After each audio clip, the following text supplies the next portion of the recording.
दी छोड़ सतगुरु रामपाल जी परमेश्वर जी की जय हो।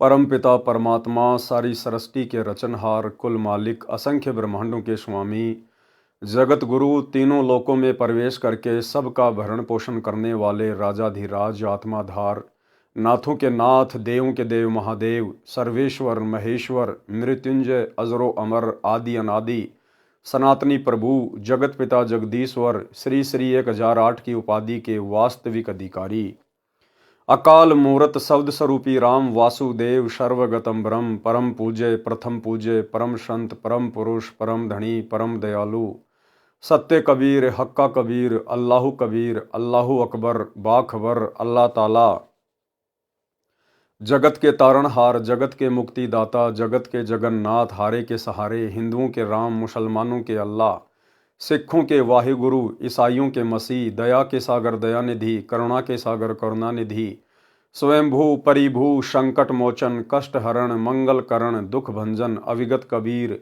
निर्विकार निर्विषम परमात्मा अलय अलेख सतगुरु आदि अनादि सतगुरु असली मर्यादा पुरुषोत्तम असली राम असली कृष्ण असली घनश्याम असली मुरारी राजाओं के राजा महाराजाओं के महाराजा शहंशाहों के शहंशाह सम्राटों के सम्राट भगवानों के भगवान अल्लाहों के अल्लाह प्रभुओं के प्रभु मसीहाओं के मसीह सच्चे वाहे गुरु बाबाओं के बाबा पीरों के पीर सेठों के सेठ जगत सेठ सावड़सा सेठ सर्वगुण संपन्न अनंत कोटि कलाओं के स्वामी अनंत कोटि ब्रह्मांडों के नायक योगियों में महायोगी ध्यानियों में महाध्यानी सिद्धों में परम सिद्ध ज्ञानियों में तत्वज्ञानी ब्रह्म ज्ञानी महाज्ञानी परम ज्ञानी सर्वश्रेष्ठ ज्ञानी विज्ञानी युवा कबीर समरथ कबीर असमवात अमित ओजा सच्चे रहनुमा करीम अल्लाह सुभान अल्लाह दुनिया के अंतिम पैगंबर 8 सितंबर 1951 से गांव धनाना जिला सोनीपत हरियाणा भारतवर्ष की पावन भूमि पे प्रकट रियल कल की भगवान श्री नारायण साकार हरि श्री बाबा साहिब संत श्रोमणी सतगुरु रामपाल जी परमेश्वर जी के चरण कमल में साध संगति से जुड़े हुए देश विदेश से आप और हम सभी सत्सेवक भाई बहनों का अनंत कोटि दंडोत प्रणाम। सत्साई भाई और बहनों, दया परम पिता परमेश्वर जी की सारी सृष्टि के मालिक की सर्व ब्रह्मांडों के रचयिता सतगुरु रामपाल जी की जिनके विशेष आशीर्वाद से शुभ आशीर्वाद से इस कलयुग की बिचली पीढ़ी में आप और हम सभी आत्माओं को साध संगति नसीब हुई, क्योंकि साध संगति से ही हम एक नेक भगत बन सकते हैं, परमात्मा को प्राप्त करने योग्य साधक बन सकते हैं। हमारे अंदर मर्यादाओं को लेकर वो भय उत्पन्न हो सकता है, मोक्ष प्राप्ति के लिए वो चिंता उत्पन्न हो सकती है जो अति आवश्यक है।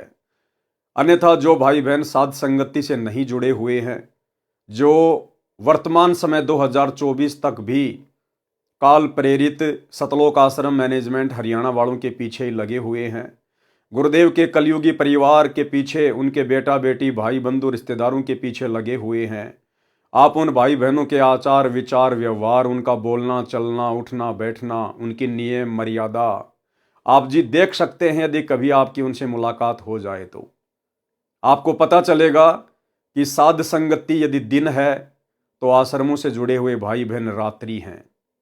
साध संगति यदि गंध है तो शतलोक आश्रमों से जुड़े हुए भाई बहन दुर्गंध है। आप और हमारे विचारों में गुरुदेव भगवान को लेकर आप और हमारे क्या विचार हैं, आश्रम से जुड़ी हुई आत्माओं के क्या विचार हैं, रात और दिन का अंतर है। और जैसा कि दास आए दिन आप जियों को शतलोक आश्रम मैनेजमेंट हरियाणा के कुकर्मों के विषय में अवगत करवाता ही रहता है कि सतलोक आश्रम मैनेजमेंट हरियाणा ने अर्थात गुरुदेव जी के कलयुगी परिवार ने, उनके बेटा बेटी भाई बंधु रिश्तेदारों ने, इन कोऑर्डिनेटरों ने गुरुदेव भगवान के 2014 बरवाला कांड के बाद इसार जेल जाने के बाद इन्होंने संगत की एक भी मर्यादा सुरक्षित नहीं रखवाई है। इन्होंने हर प्रकार की मर्यादाएं तुड़वा डाली है, क्योंकि ये लोग काल के पक्के एजेंट हैं।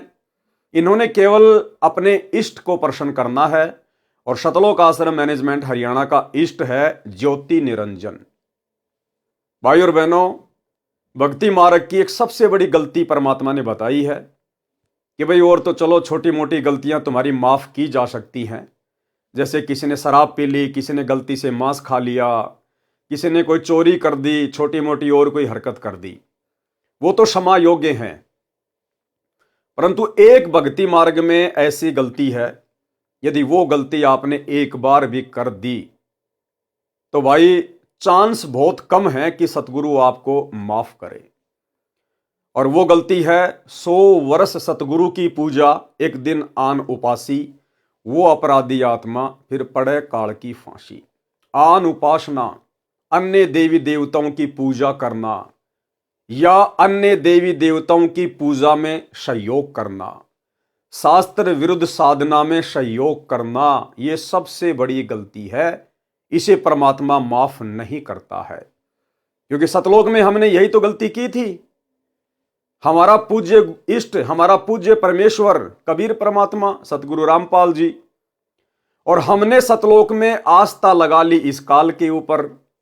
यानी हमने अपने परमेश्वर से आस्था हटा के और इस काल के ऊपर लगा ली, और परमेश्वर ने उसी गलती के चलते हमें फिर उसी काल के साथ नीचे 21 ब्रह्मांड में भेज दिया। और अभी तक हम यहीं फंसे पड़े हैं, सतलोक गए नहीं हैं। परमात्मा सतलोक उस समय लेके जाएगा जब पूरी तरह से चेक कर लेगा, देख लेगा कि वैसी ही गलती ये आत्माएं फिर से तो नहीं करेंगी। अच्छी प्रकार से धो मांज के फिर परमात्मा हमें सतलोक के लिए तैयार करेंगे। लेकिन यहां सतलोक आश्रम मैनेजमेंट हरियाणा जिस शास्त्र विरुद्ध साधना में सहयोग करने के लिए गुरुदेव भगवान हमें मना करते हैं, हमें बार बार जगाते हैं कि बच्चों, गलत काम करना या गलत काम में सहयोग करना दोनों ही महापाप हैं। लेकिन सतलोक आश्रम मैनेजमेंट हरियाणा है कि उन्हें कोई फर्क ही नहीं पड़ता है। लगता है किसी ने उनके ज्ञान वाली नस काट दी है। जिस प्रकार हम सत्सेवक भाई बहन अपने इष्ट, अपने गुरुदेव भगवान को सदकर्म करके उनकी मर्यादाओं में चलते हुए उन्हें प्रसन्न करने का पूर्ण प्रयास कर रहे हैं, क्योंकि गुरु को प्रसन्न किए बिना हम लाख जन्म भी सतलोक नहीं जा सकते। भक्ति अपनी जगह है, लेकिन गुरु की मेहर विशेष चाहिए। इन बातां के पाइए कर सतगुरु नजर निहाल, और राजी कर सतगुरु रूठे नू। लेकिन दूसरी तरफ सतलोक आश्रम मैनेजमेंट हरियाणा, गुरुदेव का कलयुगी परिवार या कोऑर्डिनेटर अपने इष्ट ज्योति निरंजन को खुश करने का हम सत्सेवकों से कहीं ज्यादा भरकस प्रयास कर रहे हैं, क्योंकि काल ने इनकी स्पेशल ड्यूटी लगा रखी है कि तुम्हारा खुद का तो बेड़ा गर्क हुआ पड़ा है, तुम संत रामपाल जी की संगत का भी बेड़ा गर्क करो।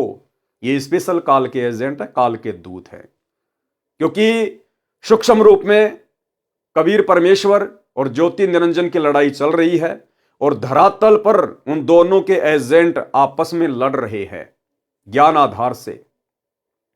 सतगुरु के एजेंट है सतसेवक, और ज्योति निरंजन काल के एजेंट हैं सतलोक आश्रम मैनेजमेंट हरियाणा वाले। और सन 2014 बरवाला कांड के बाद से इन दोनों ही ग्रुपों में, क्योंकि संत रामपाल जी की संगत में 2 पार्ट हो चुके हैं, सबको पता है। एक पार्ट जो बिल्कुल अज्ञान और पाखंड के ढेर पे बैठा है, सतलोक आश्रम मैनेजमेंट हरियाणा। दूसरा ग्रुप साध संगति, जो अपने गुरु को प्रसन्न करने का हर संभव प्रयास करते हैं। वो भले खुद टूट जाएंगे, लेकिन मर्यादा टूटने नहीं देंगे। तो भाई और बहनों, 2025 शुरू हो चुकी है, और सतलोक आश्रम मैनेजमेंट हरियाणा के घटिया कुक्रम रुकने का नाम नहीं ले रहे हैं। अभी कुछ ही दिन पहले सतगुरु रामपाल जी के बड़े लड़के ने समाज के साथ में, विशेषकर जाट समाज के साथ में, क्योंकि सतगुरु रामपाल जी के बेटे की जाति है जाट जाति, उसकी जीव जाति नहीं है, उसकी जाट जाति है, और उसका कोई भगत समाज नहीं है, उसका जाट समाज है। और वो केवल अपने जाट समाज को, अपने जाट भाइयों को प्रसन्न करने में काल प्रेरणा से दिन रात लगा हुआ है, कोई भी मौका नहीं चूकता है। कुछ ही दिन पहले हम सत्सेवक भाई बहनों ने उन लोगों को समझाने के लिए एक वीडियो बनाया था कि भाई आप ये क्या कुकर्म कर रहे हो। ये समाज के लिए धर्मशाला बनवाना, समाज वालों के साथ भाईचारा निभाना, ये भक्ति मार्ग में नहीं चलता। अब हमारी जाति जाट जाति नहीं है, अब हमारी जाति जीव है। हमें अपनी औकात का पता चल जाना चाहिए। अगर मर्यादा में नहीं रहे, सतगुरु के वचन को इसी प्रकार तोड़ते रहे, तो गधे बना के छोड़ दिए जाएंगे, गधे बना के। धनाना की गलियों में घूमोगे, फिर तुम्हारा गधा समाज होगा, गधा समाज।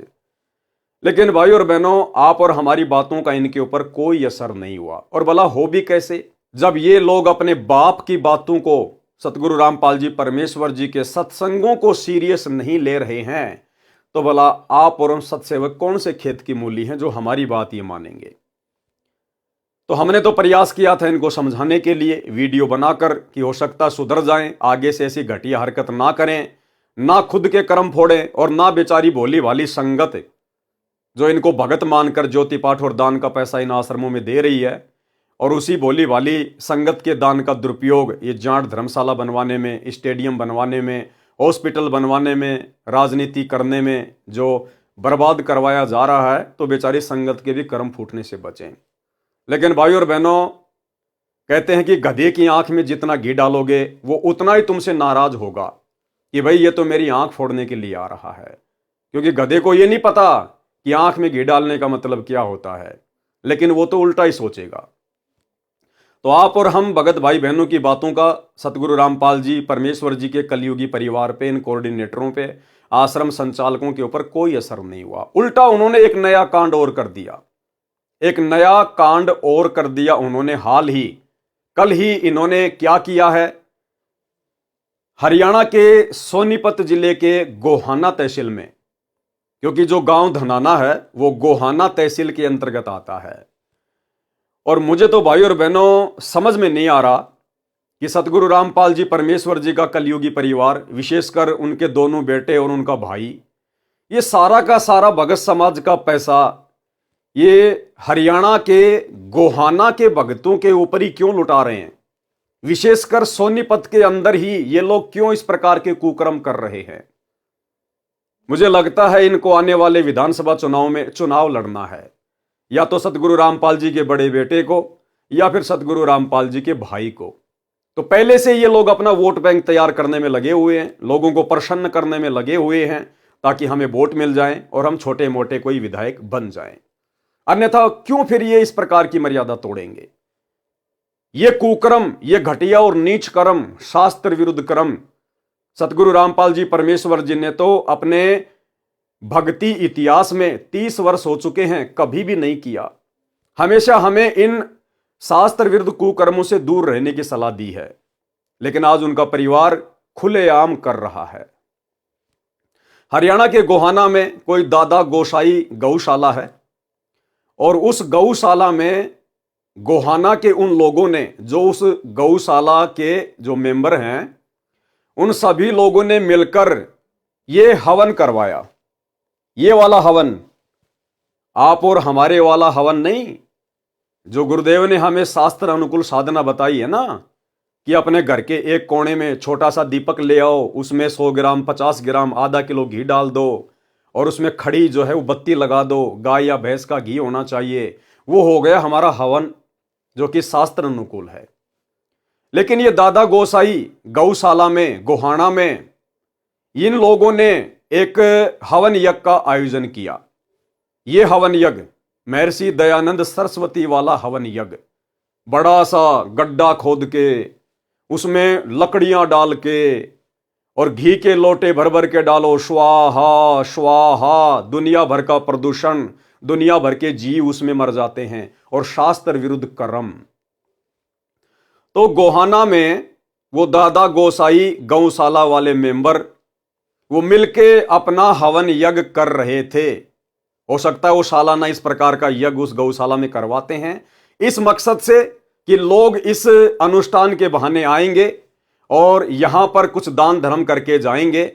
उस गौशाला के पीछे उन लोगों का भी जो है वो परिवार चलता है, और थोड़ी बहुत वहां पर गायों की सेवा भी हो जाती है। तो वो लोग तो स्वाभाविक है, दुनिया भर की गौशाला है, दुनिया भर के लोग हैं, वो अपना शास्त्र विरुद्ध अनुष्ठान करवाते ही रहते हैं। तो गौशाला के लोग अपना शास्त्र विरुद्ध अनुष्ठान करवा रहे थे। ये 12 जनवरी 2025 की बात है। ये शास्त्र विरुद्ध हवन वहां पर हो रहा था। और भाई और बहनों, अब आप आगे जो सुनेंगे तो आप सत्सेवक भाई बहनों के तो दिमाग की बत्ती हिल जाएगी, क्योंकि आप और हमें तो गुरु की मर्यादाओं का पता चल गया है। और बाकी जो आश्रमों से जुड़े हुए भाई बहन हैं, उनके तो सिर में जू भी नहीं रेंगेगी, जू भी, क्योंकि उनकी बुद्धि पे काल बैठा है। उनके अंदर इतना बुद्धि विवेक काल ने छोड़ा ही नहीं है कि वो विचार कर सकें। उन्हें खुद की मर्यादाओं का नहीं पता, भला अन्य बातें वो क्या करेंगे।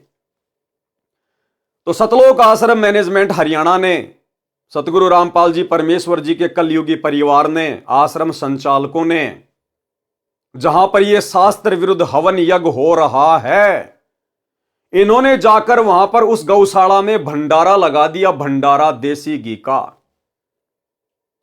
गुरुदेव के बड़े लड़के ने जाकर कहा कि जी आप ये हवन यज्ञ करो, आप गौशाला में शास्त्र विरुद्ध कुकर्म करो, आप ये अनुपासना करो, और जी भंडारा हम लगाएंगे संत रामपाल जी की तरफ से, सतलोक आश्रम धनाना की तरफ से देसी घी का भंडारा लगाएंगे, चाहे आप कितने भी आदमी क्यों ना बुलवा लीजिए। तो जगत वालों को क्या चाहिए भाई और बहनों, वो तो बड़े प्रसन्न होंगे कि जी हमारा तो खर्चा ही कम हो गया, हम 2 पैसे कमाने के लिए तो ये हवन यज्ञ कर रहे हैं ताकि लोग आए, इस बहाने 2 पैसे देकर जाएं, और हमारा तो खर्चा ही बच गया। अरे इतना बड़ा भंडारा 2-3 हजार आदमियों का, और यदि सतगुरु रामपाल जी का बेटा करवा रहा है तो उससे अच्छी बात और क्या हो सकती है। तो भाई समाज वाले जिनको संत रामपाल जी का ज्ञान नहीं, संत रामपाल जी की मर्यादाओं का ज्ञान नहीं, वो तो प्रसन्न ही होंगे जब उन्हें जाकर कोई इस प्रकार से सहयोग करेगा तो। लेकिन भाई सतगुरु रामपाल जी के विधान अनुसार, उनके सत्संगों के अनुसार ये आन उपासना में सहयोग करने में आता है, आन उपासना में सहयोग करने में। और देखो काल ने कितनी भयंकर चाल चली। काल को पता था कि सीधे सीधे तौर पर ये भगत सतगुरु से ज्ञान लेने के बाद मेरे जाल में नहीं फंसेंगे। काल ने सूक्ष्म चाल चली, सूक्ष्म चाल, और काल ने खड़ा कर दिया बरवाला कांड के बाद गुरुदेव के परिवार को। और इस नादान संगत ने उन काल एजेंटों के ऊपर केवल यह सोचकर अंधविश्वास कर लिया कि ये गुरुजी का भाई है, ये गुरुजी की बेटी है, ये गुरुजी की पत्नी है, ये गुरुजी के बेटे हैं, और ये तो बड़े बड़े कोऑर्डिनेटर हैं जो आश्रम में रहा करते थे गुरुजी के पास 24 घंटे। इस मूर्ख संगत ने इन काल एजेंटों पर आंख बंद करके अंधविश्वास कर लिया। ये अंधविश्वास करना था अपने गुरुजी के ऊपर, अपने गुरुजी के ज्ञान के ऊपर, लेकिन काल ने अंधविश्वास करवा दिया इन अपने एजेंटों के ऊपर। और पिछले 10 वर्षों से जमकर संगत की मर्यादाएं तोड़वाई जा रही हैं, क्योंकि काल चाहता है कि 2028 युग परिवर्तन के दौरान मैं इन भक्तों की चोटी पकड़ के ले जाऊं यहां से, क्योंकि परमात्मा तो कोई रक्षा करेगा नहीं। भाई गुरुदेव का तो काल के साथ एग्रीमेंट है, गुरुदेव तो जबरदस्ती करेगा नहीं, वो तो अपने वचन का पक्का है। तो काल सूक्ष्म रूप से भयंकर तरीके से संगत की मर्यादा तोड़वाने में लगा हुआ है। हालांकि सतलोक आश्रमों से जुड़ी हुई संगत की मर्यादाएं शेष नहीं है, हर व्यक्ति हर प्रकार से खंडित है। इन आश्रमों में जाने वाला और इन नामदान सेंटरों पे जाने वाला एक भी व्यक्ति मर्यादित नहीं है, सुरक्षित नहीं है। कभी भी काल उनकी चोटी पकड़ के ले जा सकता है और ले जा रहा है। लेकिन भाई जब काल किसी को घसीटने पे आता है तो ढंग से घसीटता है, ढंग से उसकी चटनी बना के रख देता है। तो काल वर्तमान में सतलोक आश्रमों से जुड़ी हुई संगत की चटनी बनाने में लगा हुआ, चटनी। और भाई गुरुदेव के परिवार ने, इन कोऑर्डिनेटरों ने भी अपने इस कदर कर्म खराब कर लिए हैं कि आने वाले समय में जब इनके ऊपर आपत्तियों का पहाड़ टूटेगा, इन पे आपत्तियां नहीं आएंगी। आपत्तियां तो बहुत छोटा सा शब्द है, आपत्तियों का पहाड़। और उस समय फिर ये गुरुजी से प्रार्थना करेंगे, रोएंगे, चीखेंगे, चिल्लाएंगे।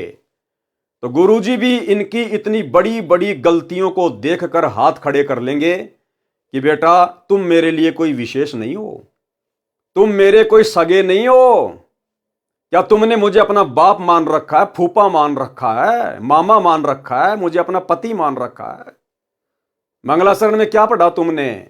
गरीब परम शक्ति संगीतम रिद्धि सिद्धि दाता सोई अविगत गुण अतीतम सत्य पुरुष निर्मोही। बेटा मैं सत्य पुरुष हूं। कबीर तुम मुझे सतगुरु सतगुरु कहते हो ना, नालायको 30 साल हो गई, तुम्हें सतगुरु की परिभाषा का भी पता है? ना सतगुरु जननी जने और जाके माना बाप, पिंड ब्रह्मंड से रहित है ना वहां तीनों ताप। तो गुरुदेव कह देंगे, बेटा मैं किसी का बाप नहीं, मैं तो उसका बाप हूं जो मेरे वचन में रह के भक्ति करता है, जो मेरी मर्यादाओं में रह के भक्ति करता है, जिसने वास्तव में मुझे अपना बाप माना है। मैं तो उसका बाप हूं, तुम्हारा बाप नहीं हूं। और बच्चों, तुमने तो इतनी बड़ी बड़ी गलतियां कर दी, जबकि तुम्हें समझाने में, तुम्हारे पास में संदेशे भिजवाने में सत्सेवकों के माध्यम से मैंने पिछले 10 वर्षों से कोई कमी नहीं छोड़ी। अरे वो सत्सेवक बेचारे, वो कल के बच्चे, और तुम नालायकों 20-20 साल से, 30-30 साल से मेरे साथ हो, और तुम आज तक नहीं समझ पाए कि मेरा ज्ञान क्या है, मेरा भक्ति विधान क्या है, मेरी मर्यादा क्या है, सत्संगों में मैंने क्या बताया, क्या समझाया, तुम आज तक नहीं समझ पाए। और वो कल के बच्चे, मेरे जेल जाने के बाद जो संकल्प ले लेके जुड़े हैं, वो मेरे कल के बच्चे एडी से चोटी तक मुझे जान गए। भैया मैं निर्मोही हूं, निर्मोही, मेरा कोई सगा नहीं है। मेरा सगा वो है जो मेरी मर्यादा में रह के भक्ति करेगा। और भाई तुमने तो पहाड़ जैसी गलतियां कर रखी हैं, पहाड़ जैसी गलतियां। मैं भला अब तुम्हारी मदद कैसे कर सकता हूं? हाँ, यदि तुम्हारा कोई प्रारब्ध का, यदि कोई पुण्य शेष है, कोई दान धर्म का कोई अंश शेष है, तो भैया तुम्हारी सुरक्षा हो सकती है, अन्यथा मेरी तरफ से किसी प्रकार की कोई सुरक्षा की उम्मीद मत करना। तो भाई और बहनों, अब आपको दिखाता हूं ये गोहाना की गौशाला, जिसमें ये आनुपासी लोग, शास्त्र विरुद्ध साधना करने वाले लोग जो गौशाला खोल के बैठे हैं, आम जगत के लोग, इन्होंने अपना वार्षिक अनुष्ठान किया, ये हवन यज्ञ करवाया, और उस हवन यज्ञ में जबरदस्ती एंट्री कार्ड ने करवा दी सतलोक आश्रम मैनेजमेंट हरियाणा की कि जी भंडारा हम करवाएंगे। तो अब आपको दिखाते हैं सतलोक आश्रम मैनेजमेंट हरियाणा का भंडारा। और थोड़े दिन पहले ये लोग जो प्रचार कर रहे थे ना, ये सा न्यूज चैनल हरियाणा, सा न्यूज चैनल हरियाणा, यही सब खबरें डालने के लिए इन्होंने भक्तों की ड्यूटी लगाई थी, गांव गांव गली गली, कि लोगों के मोबाइल हाथ में ले लेके चैनल को सब्सक्राइब करवाओ। ये न्यूज दिखाने के लिए, इस पाखंड को, जिस पाखंड को समाप्त करने के लिए सतगुरु रामपाल जी सतलोक से चल के आए हैं, जिस शास्त्र विरुद्ध हवन को, पाखंड को समाप्त करने के लिए सतगुरु रामपाल जी ने दुनिया से पंगा लिया, यह महर्षि दयानंद के द्वारा शुरू किया गया पाखंड है, जिसके कारण 21 महीने गुरुदेव रोहतक की जेल में रहे, आज 10 साल से हिसार की जेल में बैठे हैं। इसी आन उपासना के अंतर्गत शास्त्र विरुद्ध साधना के तहत किया जाने वाला यह यज्ञ हवन जो गोहाना की उस गौशाला में किया जा रहा है, और उसमें सहयोग करने के लिए पहुंच गया सतलोक आश्रम मैनेजमेंट हरियाणा। तो सोचिए भाई और बहनों, ये सतगुरु के एजेंट हैं या काल के एजेंट हैं? अरे वो जगत वाले अपना अनुष्ठान कर रहे हैं, हमें क्या आपत्ति है, क्या ऑब्जेक्शन है? नालायकों, तुम क्यों जबरदस्ती वहां पे एंट्री लेने चले गए? अरे हमारा क्या लेना देना? जहां पर इस प्रकार के शास्त्र विरुद्ध धार्मिक अनुष्ठान होते हैं, हमने तो उसके आसपास से भी गुजरने में डर लगना चाहिए, आसपास से गुजरने में भी। और जबरदस्ती तुम लोग वहां जाकर भंडारा कर रहे हो। और भाई और बहनों, इनको कोई न्योता नहीं देता है कि जी हम यहां पर ये प्रोग्राम कर रहे हैं, आप भंडारा कीजिएगा। नहीं, ये लोग जबरदस्ती जाते हैं समाज में अपना भाईचारा बढ़ाने के लिए, अपनी जो है वो प्रभुता दिखाने के लिए, क्योंकि अवश्य गुरुदेव के परिवार को चुनाव लड़ना है, गुरुदेव के लड़कों को अवश्य दोनों में से एक को आने वाले समय में सोनीपत से विधानसभा का चुनाव लड़ना है। इसीलिए ये लोग जबरदस्ती अपने समाज के अंदर, जाट समाज के अंदर घुसते हैं, जबरदस्ती कहीं भंडारा लगा दिया, कहीं धर्मशाला बनवा रहे हैं, कहीं पर स्टेडियम बना रहे हैं, कहीं पर ये बसें चला रहे हैं, कहीं रोडों का कार्य शुरू किया जा रहा है, कहीं पर एम्बुलेंस चलाई जा रही है। अन्यथा सोचिए भाई और बहनों, क्या पूरे इंडिया में गौशाला केवल हरियाणा के सोनीपत में है क्या? अरे एक ही जिले में है क्या? ये लोग जितने भी कार्य कर रहे हैं शास्त्र विरुद्ध, ये हरियाणा के सोनीपत में क्यों करते हैं? अपने जाट समाज वालों के लिए क्यों करते हैं? अरे बाकी स्टेट में भी तो सतलोक आश्रम खुले हुए हैं, वहां भी तो आसपास में गौशाला हैं, उनके भी तो धार्मिक हवन यज्ञ होते हैं। उधर भी तो अन्य समाज की धर्मशालाएं बन रही हैं। वहां के लोगों को भी तो बसों की आवश्यकता है, एम्बुलेंस की आवश्यकता है। वहां के लोगों के गांवों की भी तो सड़कें खराब हैं। फिर वहां इस प्रकार के कार्य क्यों नहीं किए जा रहे? केवल धनाना गांव के आसपास सोनीपत जिले में और विशेषकर गोहाना तहसील में ही और विशेषकर जाट समाज के अंतर्गत होने वाले कार्य ही क्यों किए जा रहे हैं? क्योंकि ये बेबुद्धि के लोग हैं। कौन? सतगुरु रामपाल जी के दोनों लड़के, ये बेबुद्धि के प्राणी हैं। सतगुरु रामपाल जी का भाई महा बेबुद्धि का प्राणी, और इनको किसी ने बांस के ऊपर चढ़ा रखा है कि भैया समाज में अपनी प्रभुता कायम करो, भाईचारा बढ़ाओ। आने वाले समय में तुमको विधानसभा का चुनाव लड़ना है, तुम्हारे को राजनेता बनना है। और ये ठहरे भंडारा एक्सपर्ट। संत रामपाल जी का परिवार केवल भंडारा एक्सपर्ट है, भंडारा एक्सपर्ट है। आप इनसे कैसा ही भंडारा करवा लो, और मैं गारंटी देता हूं भाई और बहनों, अगर गोहाना तहसील का या सोनीपत जिले का कोई बड़ा नेता, एमपी, एमएलए, अगर उसकी माता की या उसके पिताजी की डेथ हो जाए, निधन हो जाए, और वो एमपी या एमएलए संत रामपाल जी के बड़े लड़के के पास संदेशा भिजवाए कि भाई मेरी माता जी एक्सपायर हो गई है, परसों उसकी 13वीं है, और मैंने तो भाई 5 गांवों को निमंत्रण दे दिया, पूरे गोहाना तहसील को मैंने आमंत्रण दे दिया आने के लिए, भंडारे के लिए, और भाई मैं ये व्यवस्था कर नहीं पाऊंगा, इतना सक्षम नहीं हूं, तो आगे बोलने की जरूरत नहीं है उसको, विधायक को, एमपी को ना। आगे तो फिर काल प्रेरणा से सतगुरु रामपाल जी का बड़ा बेटा बोलेगा कि सरपंच जी टेंशन लेने की जरूरत को नहीं, यो वीरेंद्र पाल जब तक जिंदा है, जब तक यो भंडारा एक्सपर्ट जिंदा है, तब तक कोई दिक्कत को नहीं आने दे।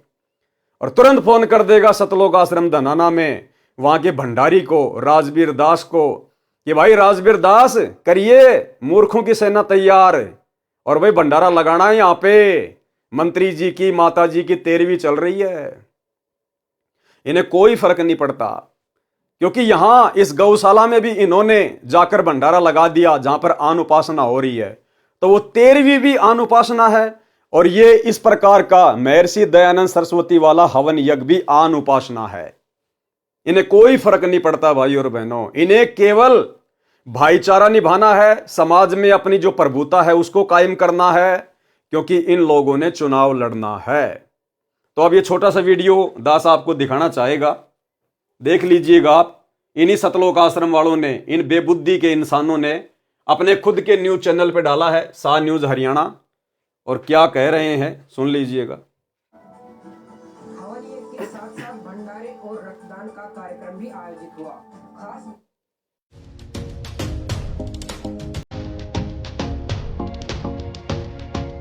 बीते रविवार 12 जनवरी को सोनीपत के गोहाना के ओल्हाना गांव में स्थित दादा गोसाई गौशाला में हवन यज्ञ का कार्यक्रम किया गया। हवन यज्ञ के साथ साथ भंडारे और रक्तदान का कार्यक्रम भी आयोजित हुआ। खास बात ये रही कि आने वाले लोगों के लिए भंडारे की व्यवस्था संत रामपाल जी महाराज की तरफ से की गई। लगभग 2000 लोग इस कार्यक्रम में शामिल हुए।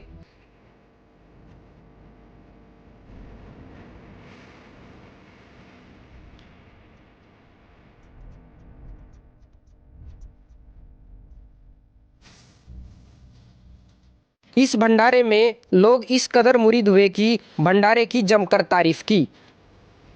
यहाँ पे जो ये भंडारा वगैरह यहाँ पे जो व्यवस्था करवाई गई है, तो आपको कैसा लगेगा वगैरह? वो तो बढ़िया भाई, तो बढ़िया है नहीं, खुद भंडारा तो बढ़िया। और यहाँ पे जो भंडारे की व्यवस्था करवाने समय जो साफ सफाई स्वच्छता के यहाँ पे पूरा ध्यान रखा गया है।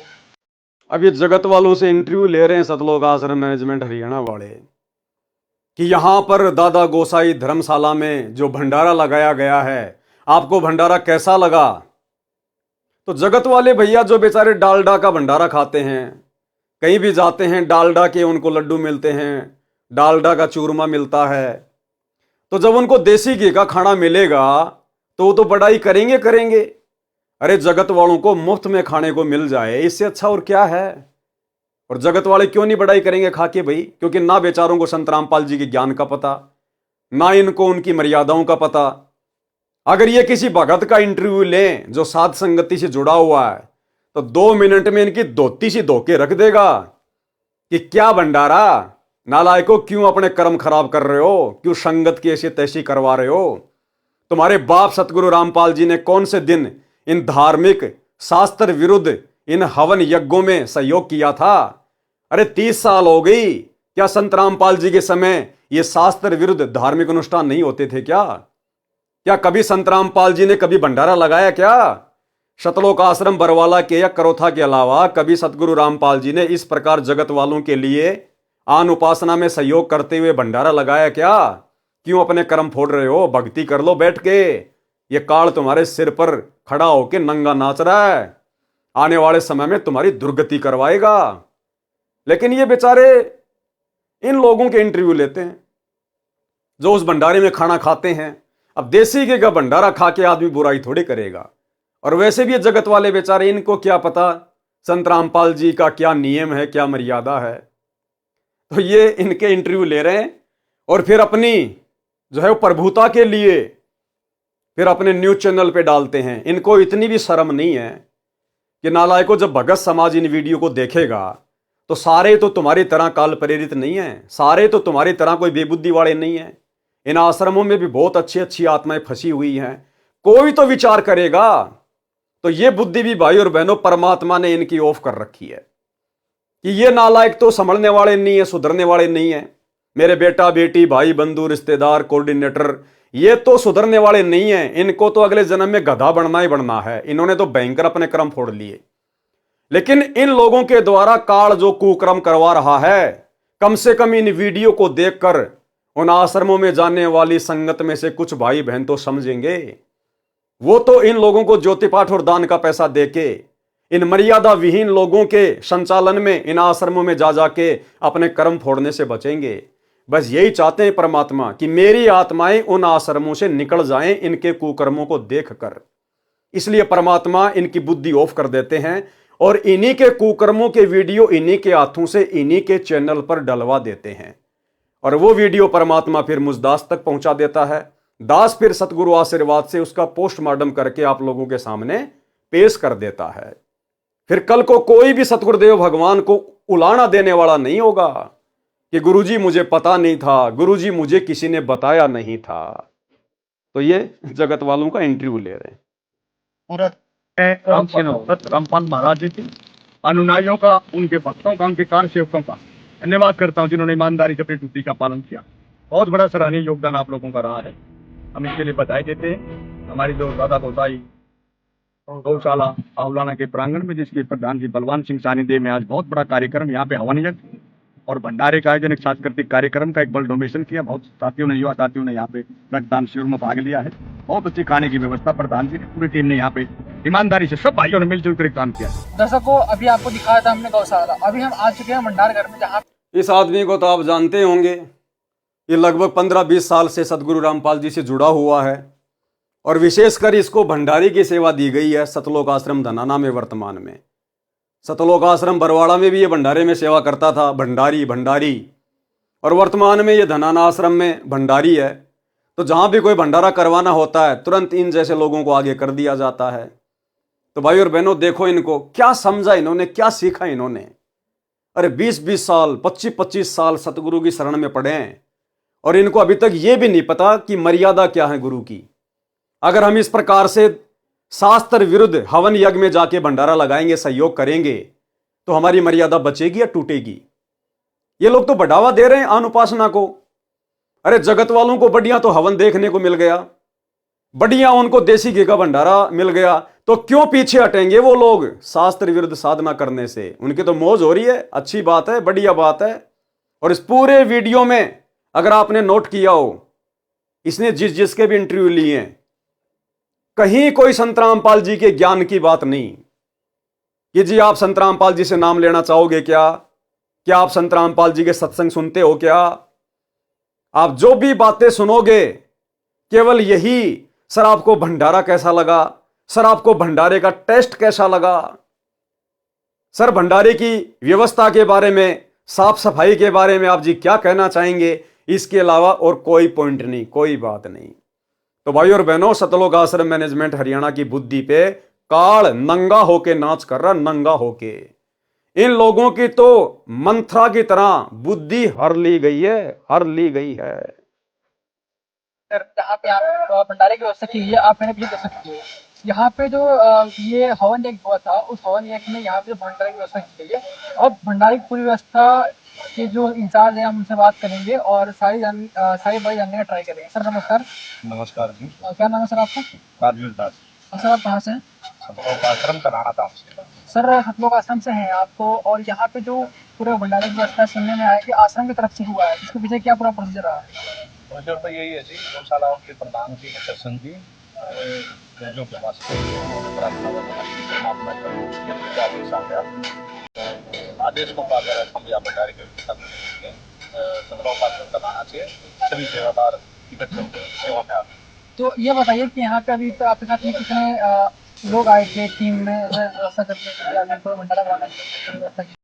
15 से 20 सेवादार हैं तो भंडारे की व्यवस्था को संभालते हैं। परमात्मा की दया से बहुत अच्छा भंडारा चल रहा है, आप लोग देख भी रहे हो, किसी प्रकार की कोई त्रुटि नहीं है, साफ सफाई का विशेष ध्यान रखा जा रहा है। और यहाँ पे जो ये भंडारा वगैरह हुआ है, तो क्या आपके जो अपने यहाँ पे व्यवस्था करवाई इससे वो संतुष्ट है, या फिर आपसे उनका जो तालमेल वगैरह है, कैसा रहा आपका सारा बात?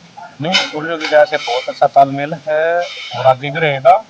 भविष्य में भी परमात्मा की दया से ऐसे भंडारे के अनुसार चलते रहेंगे और तालमेल बहुत अच्छा है। व्यवस्था से भी वे खुश है, सभी भाई खुश है, गाँववासी भी खुश है, तो भंडारा ग्रहण करेंगे वे भी खुश है। ठीक, धन्यवाद सर। तो भाई और बहनों, ये छोटी सी जानकारी थी जो आप सभी भगत भाई बहनों को देनी थी, क्योंकि दास की तो ड्यूटी, दास की सेवा परमात्मा ने यही लगा रखी है कि परमेश्वर ने जिन आत्माओं को चुन लिया है सतलोक के लिए और साथ संगति से जोड़कर परमात्मा जिनकी ट्रेनिंग ले रहे हैं, उन्हें योग्य बना रहे हैं। जो थोड़ी बहुत कमियां हमारे अंदर है, परमात्मा उनको दूर करवा रहे हैं। और ये सोने पे सुहागा भाई और बहनों, जब इन काल प्रेरित सतलोक आश्रम मैनेजमेंट हरियाणा वालों के कुकर्मों के वीडियो जब हमारे सामने आते हैं और जब हम इनके कुकर्मों को देखते हैं, जो कर्म ये लोग गुरुजी के भक्ति विधान के विपरीत करते हैं, तो आप और हमें शिक्षा मिलती है, आप और हमारे अंदर भय पैदा होता है। हम और गुरुदेव के निकट आते हैं कि हे गुरुदेव भगवान, अपने दास पर, अपनी दासी पर दया रखना मालिक, हमारे ज्ञान योग को खोल के रखना परमात्मा। हे बंदी छोड़, हम कभी सौपन में भी आपकी मर्यादा तोड़ने का विचार अपने मन में भी ना लेकर आए, जिस प्रकार ये आपके परिवार वाले सतलोक आश्रम मैनेजमेंट हरियाणा वाले ये धड़ल्ले से आपकी मर्यादाओं की धज्जियां उड़ा रहे हैं। तो भाइयों और बहनों, शुक्र मनाओ, गुरुदेव का सौ बार धन्यवाद करो कि गुरुदेव ने आप और हम सभी आत्माओं को साध संगति से जोड़ दिया। अन्यथा आज हम भी इन लोगों के पीछे लग के इन आश्रमों में जा जाके इन कुपात्रों को ज्योति पाठ और दान का पैसा दे दे के अपने कर्म फोड़ रहे होते, कर्म। और आने वाले समय में क्या बीतेगी आप जी देख लेना इनके साथ में। तो इस वीडियो में आपको ये छोटी सी जानकारी देनी आवश्यक थी, क्योंकि ये लोग तो समझने वाले नहीं हैं, इनकी बुद्धि पे तो काल बैठा है। लेकिन आप और हम भगत भाई बहन इस प्रकार की घटिया और शास्त्र विरुद्ध साधना में सहयोग करने वाली हरकतों को देख देख कर हम सावधान रहें, हमारे से भविष्य में ऐसी कोई गलती गुरुदेव के मार्ग में ना हो जाए। तो अब हम आज के वीडियो में आगे बढ़ते हैं। आज गुरुदेव भगवान के आशीर्वाद से, उनके कर कमल से लिखित पवित्र पुस्तक मुक्ति बोध के ऊपर ये 8वें नंबर का वीडियो है। प्रत्येक वीडियो में गुरुदेव भगवान के आशीर्वाद से हमें बहुत कुछ समझने और सीखने को मिलता है। आज की वीडियो में विशेषकर गुरुदेव भगवान ने सुखदेव ऋषि की जो कथा है उसको शामिल किया है। वैसे गुरुदेव ने हमें बहुत बार यह कथा सुना रखी है, सत्संगों में इसका जिक्र किया हुआ है। इसलिए गुरुदेव भगवान के कर कमल से लिखित पुस्तक को पढ़ने सुनने से भी हम पुण्य के भागी बनते चले जाते हैं। तो जहां कोई विशेष पॉइंट आएगा, दास जरूर सतगुरुदेव की प्रेरणा से विश्लेषण करेगा, अन्यथा हम इन कथाओं को पढ़ेंगे। इनको पढ़ने मात्र से भी हम पुण्य के भागी बनते हैं। तो ये पवित्र ग्रंथ मुक्ति बोध, पेज नंबर 61। गरीब सुखदेव सुख में उपजे, राई सींग समोई, नो नाथ और सिद्ध 84 संग उपजे थे दोई। सुखदेव ऋषि की उत्पत्ति कथा। सरलार्थ, जिस समय भगवान शिव जी ने पार्वती जी को अमर मंत्र दिया उस समय एक स्थान पर सूखा पेड़ था, उसके नीचे आसन लगाया।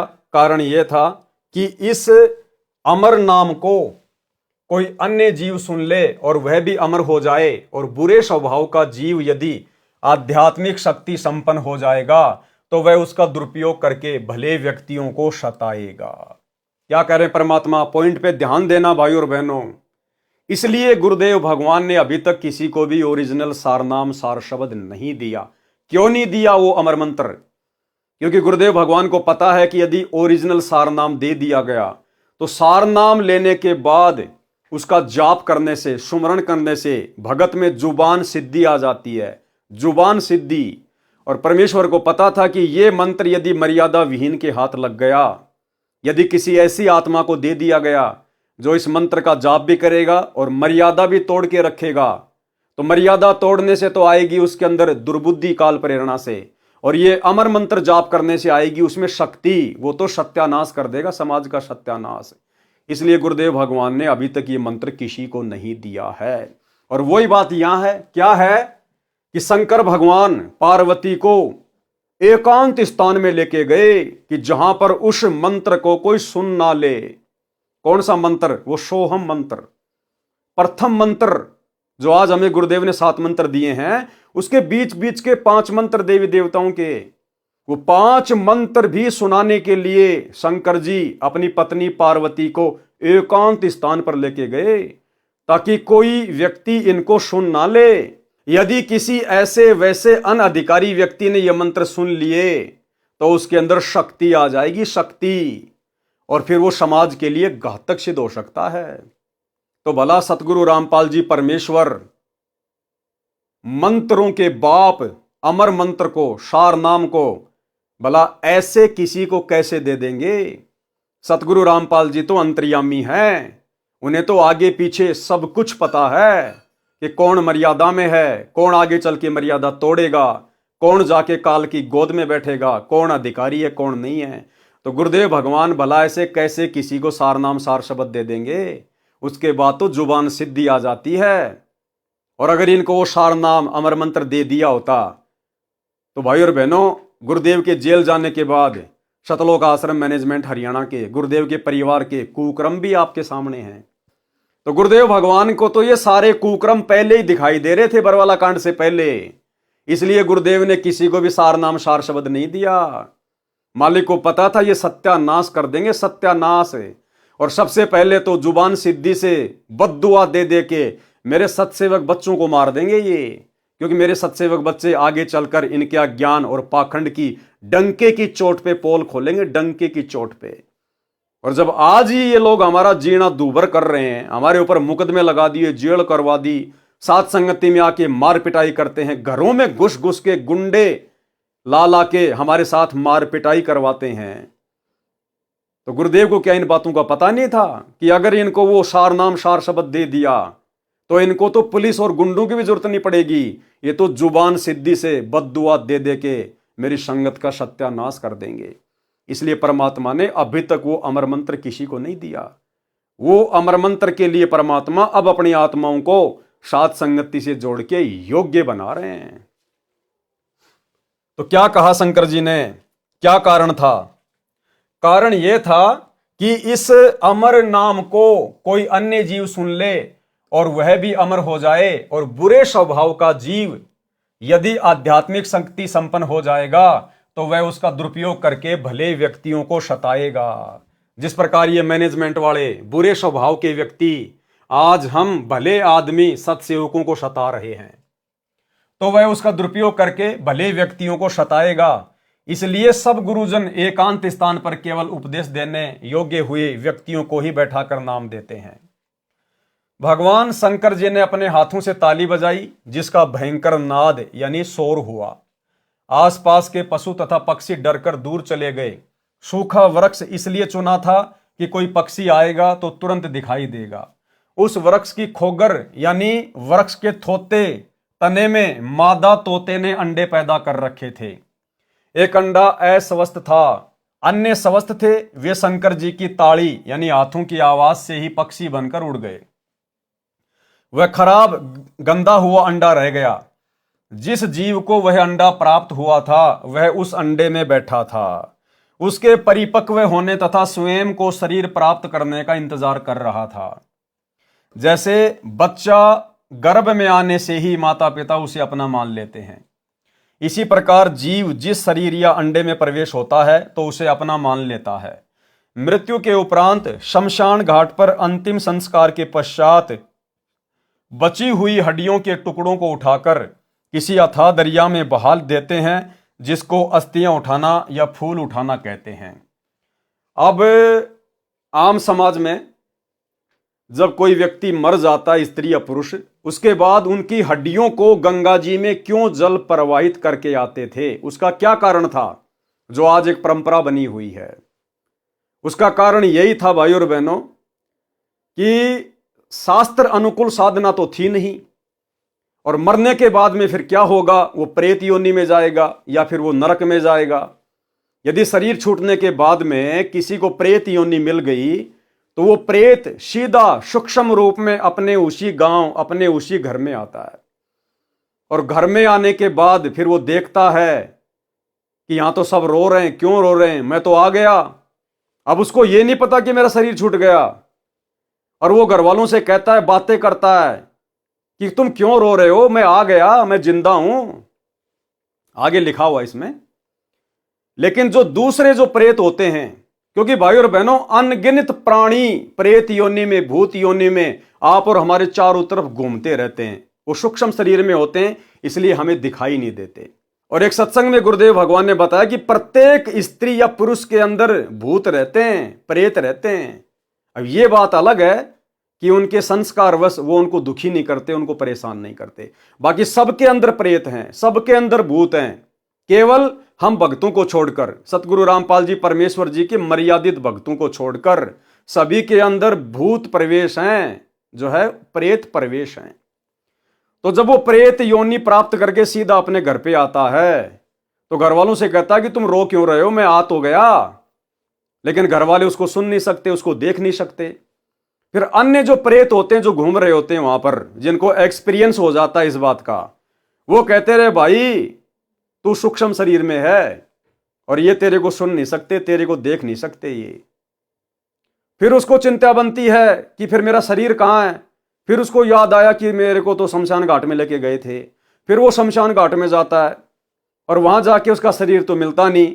फिर वहां जो हड्डियां वड्डियां होती हैं, वो उन हड्डियों को अपना शरीर समझ के उनसे चिपक जाता है, वो उनसे चिपक जाता है। और फिर क्या करता है, वो अपने घर वालों को परेशान करता है, दुखी करता है, उनके काम धंधे में जो है वो नुकसान कर देता है, उनके जो है वो पशुओं में नुकसान कर देता है। तो फिर जो अन्य लोग थे, जो पंडित, जो ब्राह्मण लोग थे, उन्होंने बताया कि साहब ऐसी ऐसी बात है, वो प्रेत योनि को प्राप्त है और वो तुम्हें दुखी कर रहा है। तो फिर मरने के बाद में कि भाई जब तक उसका ऊपर हिसाब किताब पूरा होगा तब तक हम इसकी हड्डियों को किसी ऐसी जगह पे डाल के आ जाते हैं जहां पर ये जा ना सके, जहां इसको मालूम ही ना पड़े कि मेरी हड्डियां कहां गई। तो इस परेशानी से बचने के लिए ये गंगा जी में अस्थियां प्रवाहित करने की परंपरा चली थी। अब हम हो गए सतगुरु रामपाल जी के भगत, हमें मिल गई शास्त्र अनुकूल साधना, तो हम प्रेत बनेंगे नहीं। और जो हमारे परिवार के मेंबर हैं, जो रिश्तेदार हैं, जो सतगुरु रामपाल जी की भक्ति नहीं कर रहे, वो बनेंगे प्रेत। अगर वो प्रेत बनेंगे तो वो हमें किसी प्रकार का कोई नुकसान दे नहीं सकते, क्योंकि हम तो सतगुरु के शरण में हैं, हमारे ऊपर उनका कोई किसी प्रकार का प्रभाव नहीं होगा। तो ना तो हमने किसी भी उपदेशी भाई बहनों की अस्थियों को जलाने के बाद गंगा जी में डालना है, हमने छेड़ना ही नहीं, पड़ी रहो वहां पे, हमारे लिए कुछ नहीं है। ना हमने जमीन में दाबना, ना हमने कहीं उठा के फेंकना। भक्तों की हड्डियों को और रिश्तेदारों का तो फिर मतलब ही क्या रह गया, उनकी हड्डियों को उठाना, गंगा जी में ले जाना, हम इस पाखंड में सहयोग नहीं करेंगे। और दूसरा क्या था भाई और बहनों, जब वो प्रेत आता था, शमशान में जाता था, हड्डियों से चिपक जाता था, उसके बाद जो ये सेवड़े होते हैं जंत्र मंत्र करने वाले, ये जंत्र मंत्र करके और उस आत्मा को अपने वश में कर लेते थे। और यदि किसी का कोई मूठ छोड़नी हो, किसी के ऊपर कोई वशीकरण करना हो, किसी का कोई बुरा करना हो, कोई हानि करनी हो, तो लोगों से पैसे वासे लेके ये फिर उन आत्माओं का वहां पर ये दुरुपयोग किया करते थे। तो इस कारण से भी ये जो एक जो परंपरा थी अस्थियों को गंगा जी में डालने की, ये शुरू हुई थी। लेकिन अब ये परंपरा आप और हमारे लिए नहीं है। हम सच्चे गुरु की शरण में आ गए, सर्वशक्तिमान परमात्मा की शरण में आ गए, जिस परमात्मा से ये भूतों का नाथ काल भगवान भी डरता है, कांपता है। फिर भला ये छोटे मोटे भूत प्रेत आप और हमारा क्या बिगाड़ लेंगे। ना हमने अपने किसी रिश्तेदार का इस पाखंड में सहयोग करना है। तो फिर बाद में वो प्रेत उसको बताते हैं कि भैया ना तेरे को कोई देख सकता, ना तेरे को कोई सुन सकता है। तो ठीक इसी प्रकार भाई और बहनों, वो जो जीव आत्मा थी, जो उस पेड़ के खोगर में, जो उस गंदे अंडे में थी, वो उसी को अपना शरीर मान के उससे चिपकी हुई बैठी थी। मृत्यु के उपरांत शमशान घाट पर अंतिम संस्कार के पश्चात बची हुई हड्डियों के टुकड़ों को उठाकर किसी अथाह दरिया में बहा देते हैं, जिसको अस्थियां उठाना या फूल उठाना कहते हैं। उसका कारण यह है कि जो जीव उस मानव शरीर स्त्री या पुरुष में रहा है, उसका उस शरीर में अधिक मोह हो जाता है। जैसे मानव को कोई असाध्य रोग हो जाता है तो अपने शरीर की रक्षार्थ सर्व धन लगा देता है। शरीर इतना प्रिय लगता है, मृत्यु के उपरांत यदि उस प्राणी को अन्य शरीर नहीं मिला तो वह प्रेत योनि में जाता है, भूत बनकर सूक्ष्म शरीर में रहता है। वह धर्मराज के दरबार में ऑफिस से अपना हिसाब किताब करवाता है। यदि प्रेत योनि प्राप्त करता है तो अपने घर आता है, अपने परिवार के व्यक्तियों से मिलकर बातें करने की कोशिश करता है और कहता है कि क्यों रो रहे हो, मैं आ गया हूं। परंतु सूक्ष्म शरीर होने के कारण परिवार के व्यक्ति न उसे देख पाते हैं और न उसकी आवाज सुनते हैं। तब उसको अन्य प्रेत बताते हैं जो आसपास में घूमते रहते हैं बहुत। तब उसको अन्य प्रेत बताते हैं कि ये तेरे को देख नहीं पा रहे हैं क्योंकि तेरा स्थूल शरीर नहीं रहा। ठीक इसी प्रकार भाई और बहनों, हम भगत भाई बहन अब इतने होशियार हो गए हैं गुरुदेव के ज्ञान आधार से, परमेश्वर के आशीर्वाद से। अब गुरुजी की मर्यादा तो छोड़िए आप, गुरुदेव भगवान ने हमें जो मर्यादा, जो नियम जो बताए हैं, आप उनकी तो बात छोड़ दीजिए, वो तो हमने निभाने हैं। हमने अन्य प्रकार की भी कोई मर्यादा नहीं तोड़नी चाहिए। हम ये ना सोचें कि मैं अकेला हूं, मुझे कोई देख नहीं रहा है। ये प्रेत, ये भूत, हमारे दादा, हमारे परदादा, हमारे गांव वाले, आड़ोस पड़ोस वाले, वो सब प्रेत योनियों में भटक रहे हैं, घूम रहे हैं और वो हमें सब देख रहे हैं। यदि हम कोई भी ऐसी वैसी हरकत करते हैं तो देखो, अगर हम अपने मन में सोचेंगे तो हमारा गुरुदेव भगवान देख रहा है, हम उससे नहीं बच सकते। और वैसे देखें कि मैं तो एकांत स्थान पे हूं, मुझे कोई देख नहीं रहा है, किसी से मोबाइल से बातें कर रहे हैं, अश्लील चैटिंग कर रहे हैं, या ऐसी कोई मर्यादा तोड़ रहे हैं भगत होने के बाद भी, या कोई मिलावट कर रहे हैं, कोई चोरी कर रहे हैं, कोई ठगी कर रहे हैं, कोई रिश्वत ले रहे हैं, या किसी माता बहन की तरफ कोई गंदी नजर कर रहे हैं, या ऐसी वैसी कोई भी हरकत, तो आप ये ना सोचिए कि मुझे कोई देख नहीं रहा। पहली बात तो अंतर्यामी सतगुरु रामपाल जी भगवान आपकी हर हरकत को देख रहा है। ये बाहरी हरकत तो छोड़ दीजिए, आपके मन में भी जो हरकत चल रही है वो भी आपके गुरु से दूर नहीं है। और यदि किसी को लगता है कि कौन अंतर्यामी, काहे का भगवान, कौन देखता अंदर की, तो फिर इस कथा से हमें शिक्षा ले लेनी चाहिए कि हमारे आसपास बहुत सारी आत्माएं भटकती रहती हैं, वो हमें पल पल देख रही है।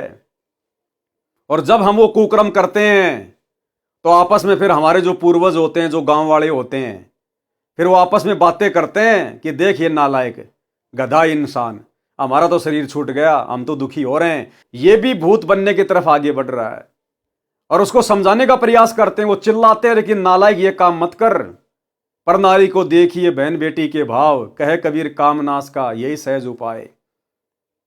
और भक्ति मार्ग में आने के बाद, इतना ज्ञान लेने के बाद, जब हम शारीरिक संबंध बनाते हैं, पति पत्नी वाले कुक्रम को नहीं छोड़ते हैं, तो हमें लगता है हम तो एकांत कमरे में हैं, हमने तो लाइटें वाइटें बंद कर दी, हमें कौन देख रहा अब रात्रि में। वो तुम्हारे दादा परदादा, तुम्हारी दादी, तुम्हारे गांव वाले, अन्य वो प्रेत, वो तुम्हारे वो मजे लेते रहते हैं। जिस प्रकार ज्ञान से अनजान व्यक्ति पोर्न फिल्म देखता है मोबाइल में, टीवी पे सेक्सी फिल्म देखता है और एकांत में बैठ जाएगा कहीं छत पे या कहीं कमरे में या कहीं खेत खात में, और सोचता है मुझे कोई नहीं देख रहा। लेकिन वहां उसके दादा परदादा गांव वाले जो प्रेत बन के घूम रहे हैं वो सब देख रहे हैं, वो मजे भी लेते हैं उनके और धिक्कारते भी हैं कि बेटा बहुत अच्छी बात है, देख देख कर कुकर्म, जल्दी भूत बनेगा, हमारे भूत समाज का नाम रोशन करेगा, हमारे भूत समाज की, हमारे जो प्रेत समाज की जनसंख्या बढ़ाएगा तू, बहुत अच्छी बात है बेटा कर। तो भाइयों और बहनों, हमें हर तरफ से काल ने बांध रखा है, हम सुरक्षित नहीं हैं। हमें लगता है कि मैं एकांत में हूं, मुझे कोई देख नहीं रहा है। हमारे ऊपर पल पल नजर हमारे गुरुदेव भगवान की तो है ही है, यहां की भी अन्य आत्माओं की हमारे ऊपर पल पल नजर रहती है। इसलिए ये ना सोचें कि मैं सुरक्षित हूं, सुरक्षित यहां कोई नहीं है। तब उसको अन्य प्रेत बताते हैं कि ये तेरे को देख नहीं पा रहे हैं क्योंकि तेरा स्थूल शरीर नहीं रहा। फिर वह प्रेत अपने शरीर की खोज में शमशान घाट पर जाता है, वहां शरीर जला दिया गया होता है, अपने शरीर की शेष बची अस्थियों को अपनी मानता है, उनसे चिपक कर रहता है। जब उन अस्थियों को उठाकर दरिया में बहाने जाते हैं तो भी वह जीव उनसे चिपका रहता है। जब दरिया में डाल देते हैं तो वह उनसे अलग हो जाता है। ज्यादातर प्रेत वहीं रह जाते हैं, कुछ एक उन परिवार वालों के साथ घर आ जाते हैं। यदि अस्थियां न उठाई जाए तो वह प्रेत बनकर शमशान घाट पर डेरा डाल लेता है। परंतु जिन्होंने परमेश्वर कबीर जी की शरण ले रखी है, किस परमेश्वर कबीर जी की? दाढ़ी मूंछ वाले परमेश्वर कबीर जी की नहीं, वो कागज का टुकड़ा मुर्दा फोटू कबीर जी की दाढ़ी मूंछ वाली, वो भला हमें क्या शरण देगी? असली कबीर परमेश्वर सतगुरु रामपाल जी की जिन्होंने शरण ले रखी है, उनके विषय में कहा जा रहा है। परंतु जिन्होंने परमेश्वर कबीर जी की शरण ले रखी है वे प्रेत नहीं बनते। अनुपदेशी यानी जिन्होंने सतगुरु रामपाल जी का नाम नहीं ले रखा है, जिन्होंने गुरु से नाम लेकर भक्ति नहीं की, वे प्रेत बनकर कभी शमशान पर, कभी घर या खेतों में या जो भी कारोबार होता है उसके आसपास घूमते रहते हैं, परिवार के सदस्यों को या अन्य को परेशान करते हैं। इसलिए नकली गुरुओं की बताई भक्ति से प्रेत बना, फिर उसको ठिकाने लगाने के लिए अस्थियां उठाकर दरिया में डालने की रीति यानी परंपरा शुरू कर दी। यदि कोई हरिद्वार हर की पौड़ी से वापस आ जाता और परिवार को परेशान करता तो उसकी गति कराने की परंपरा प्रारंभ कर दी। 13वीं 17वीं महीना 6 माही फिर बरसी मनाने लगे, फिर भी बात नहीं बनी, भूत तंग करता रहता तो उसके श्राद्ध प्रारंभ कर दिए कि अब ये पितर बन गया है, उसकी गति के लिए पिंड भरवाओ, आदि आदि क्रियाएं परिवारजनों पर थोपी गई। इसलिए भाई और बहनों, गुरुदेव भगवान विशेषकर जो उनकी शरण में आ जाता है, उनसे उपदेश लेता है, उन सभी आत्माओं को ये सारे शास्त्र विरुद्ध कर्म करने से मना करते हैं, क्योंकि इसका मुख्य कारण ये है जो गुरुदेव ने यहां पर लिखा हुआ है। उसी स्वभाव से अंडे से एक जीव चिपका था। अब उस पेड़ की खोगर में एक गंदे अंडे में एक जीव उस अंडे को अपना मान के उससे चिपका हुआ था। श्री शिव जी ने पार्वती जी को पूर्ण परमात्मा की कथा सुनाई जो परमेश्वर कबीर जी से सुनी थी। फिर प्रथम मंत्र देवी पार्वती जी को सुनाया, कमलों का भेद बताने लगे। पार्वती जी की समाधि लग गई, पार्वती जी समाधिस्थ हो गई। पहले तो हाँ हाँ हूं करती रहती थी, बाद में वह गंदा यानी जो खराब अंडा था स्वस्थ होकर उसमें तोते का बच्चा बन गया उस मंत्र के प्रभाव से, और हाँ हाँ करने लगा। आवाज में अंतर जानकर शिवजी ने पार्वती की ओर देखा तो वह तो समाधि में थी। अंतर्दृष्टि से देखा तो एक तोता सर्व ज्ञान सुन चुका था। शिवजी उस तोते को मारने के लिए उठे तो वह तोता उड़ चला। शिवजी भी आकाश मार्ग से उसका पीछा करने लगे। वेद व्यास ऋषि जी की पत्नी ने जम्भाई ली यानी मुंह खोला तो उसके मुख के द्वारा तोते वाला जीव उस ऋषि की पत्नी के शरीर में गर्भ में चला गया। वो तोते का शरीर छोड़ के और सूक्ष्म शरीर में वो आत्मा जो है वेद व्यास ऋषि की जो पत्नी थी जिसने जम्भाई ली मुंह खोला, वो सूक्ष्म शरीर से उसके अंदर उसके गर्भ में चला गया। तोते वाला शरीर वहीं त्याग दिया। शिवजी सब देख रहे थे। शिवजी ने वेद व्यास जी की पत्नी से कहा कि आपके गर्भ में मेरे ज्ञान व भक्ति मंत्र का चोर है। उसने अमर कथा सुन ली है, वह भी अमर हो गया है। जितना अमरत्व उस मंत्र से होता है। व्यास जी भी वहीं आ गए तथा शिव जी को प्रणाम किया। आने का कारण जाना तो कहा कि हे भोलेनाथ, आप कह रहे हो कि वह अमर हो गया है। यदि वह जीव अमर हो गया है तो आप मार नहीं सकते। अब गर्भ में तो आप उसको बिल्कुल भी नहीं मार पाओगे। यह सुनकर शिव जी चले गए, पार्वती जी को समाधि से जगाया और अपने निवास पर चले गए। जिस स्थान पर शिव जी ने पार्वती जी को अमर मंत्र दिया था, उस स्थान को अमरनाथ के नाम से जाना जाता है। यानी जो ये अमरनाथ धाम है जहां पर दुनिया जाती है, ये ऐसे बना है अमरनाथ, क्योंकि जिस जगह पर शिव जी ने पार्वती जी को अमर मंत्र दिया था, फिर वो जगह अमरनाथ के नाम से प्रसिद्ध हो गई। 12 वर्ष तक व्यास जी की पत्नी को बच्चा उत्पन्न नहीं हुआ। तीनों देवता श्री ब्रह्मा जी, श्री विष्णु जी तथा श्री शिव जी व्यास ऋषि जी की कुटिया पर आए और गर्भ में बैठे जीव से कहा कि आप जन्म लो, बाहर आओ। गर्भ में जीव को अपने पूर्व के जन्मों का ज्ञान होता है। जीव ने कहा, स्वामियों, बाहर आते ही आपकी माया, तीनों गुणों का प्रभाव जीव को भूल भुलैया में डाल देता है। जीव अपना मकसद भूल जाता है। आप अपनी माया को कुछ देर रोको तो मैं बाहर आऊं। क्या समझाना चाह रहे हैं गुरुदेव भगवान हमें?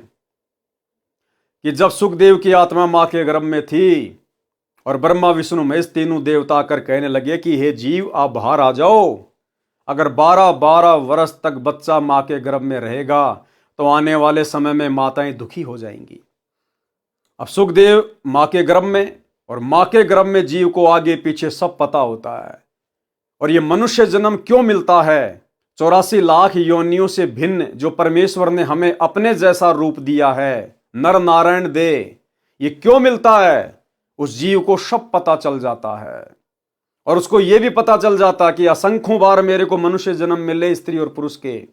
और जैसे ही हम बाहर आते हैं मां के गर्भ से, ये ब्रह्मा विष्णु महेश की माया हमें सब कुछ भुला देती है, जिस कारण से वो जीव मां के गर्भ से बाहर नहीं आ रहा था।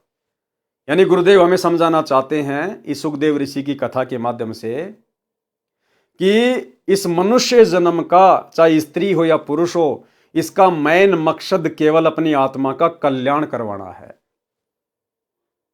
और गुरुदेव समझाना चाहते हैं कि बच्चों, तुम्हारे ऊपर शुक्र मनाओ, कितनी बड़ी दया हुई, कितनी बड़ी मेहर हुई। लाखों प्राणी रोजाना जन्म लेते हैं और लाखों प्राणी रोजाना मर जाते हैं। ना उनको भक्ति का पता चलता, ना उनको सतगुरु का पता चलता, ना उनको मोक्ष का पता चलता। ना कोई आत्मज्ञान है, ना कोई परमात्म ज्ञान है। और शुक्र मनाओ कि परमात्मा ने तुम्हें मां के गर्भ से बाहर आने के बाद ब्रह्मा विष्णु महेश की माया ने जो सब कुछ भुला दिया था, तुम्हें कुछ भी याद नहीं था। आम दुनिया की तरह तुम भी उसी जोड़ जुगाड़ में लग गए 2 रोटी के चक्कर में, और तुम्हें सतगुरु ने आकर सब कुछ बताया, समझाया। तो शुक्र मनाओ। सुखदेव ऋषि को तो मां के गर्भ में भी सब कुछ पता था और मां के गर्भ से बाहर आने के बाद भी सब कुछ पता था।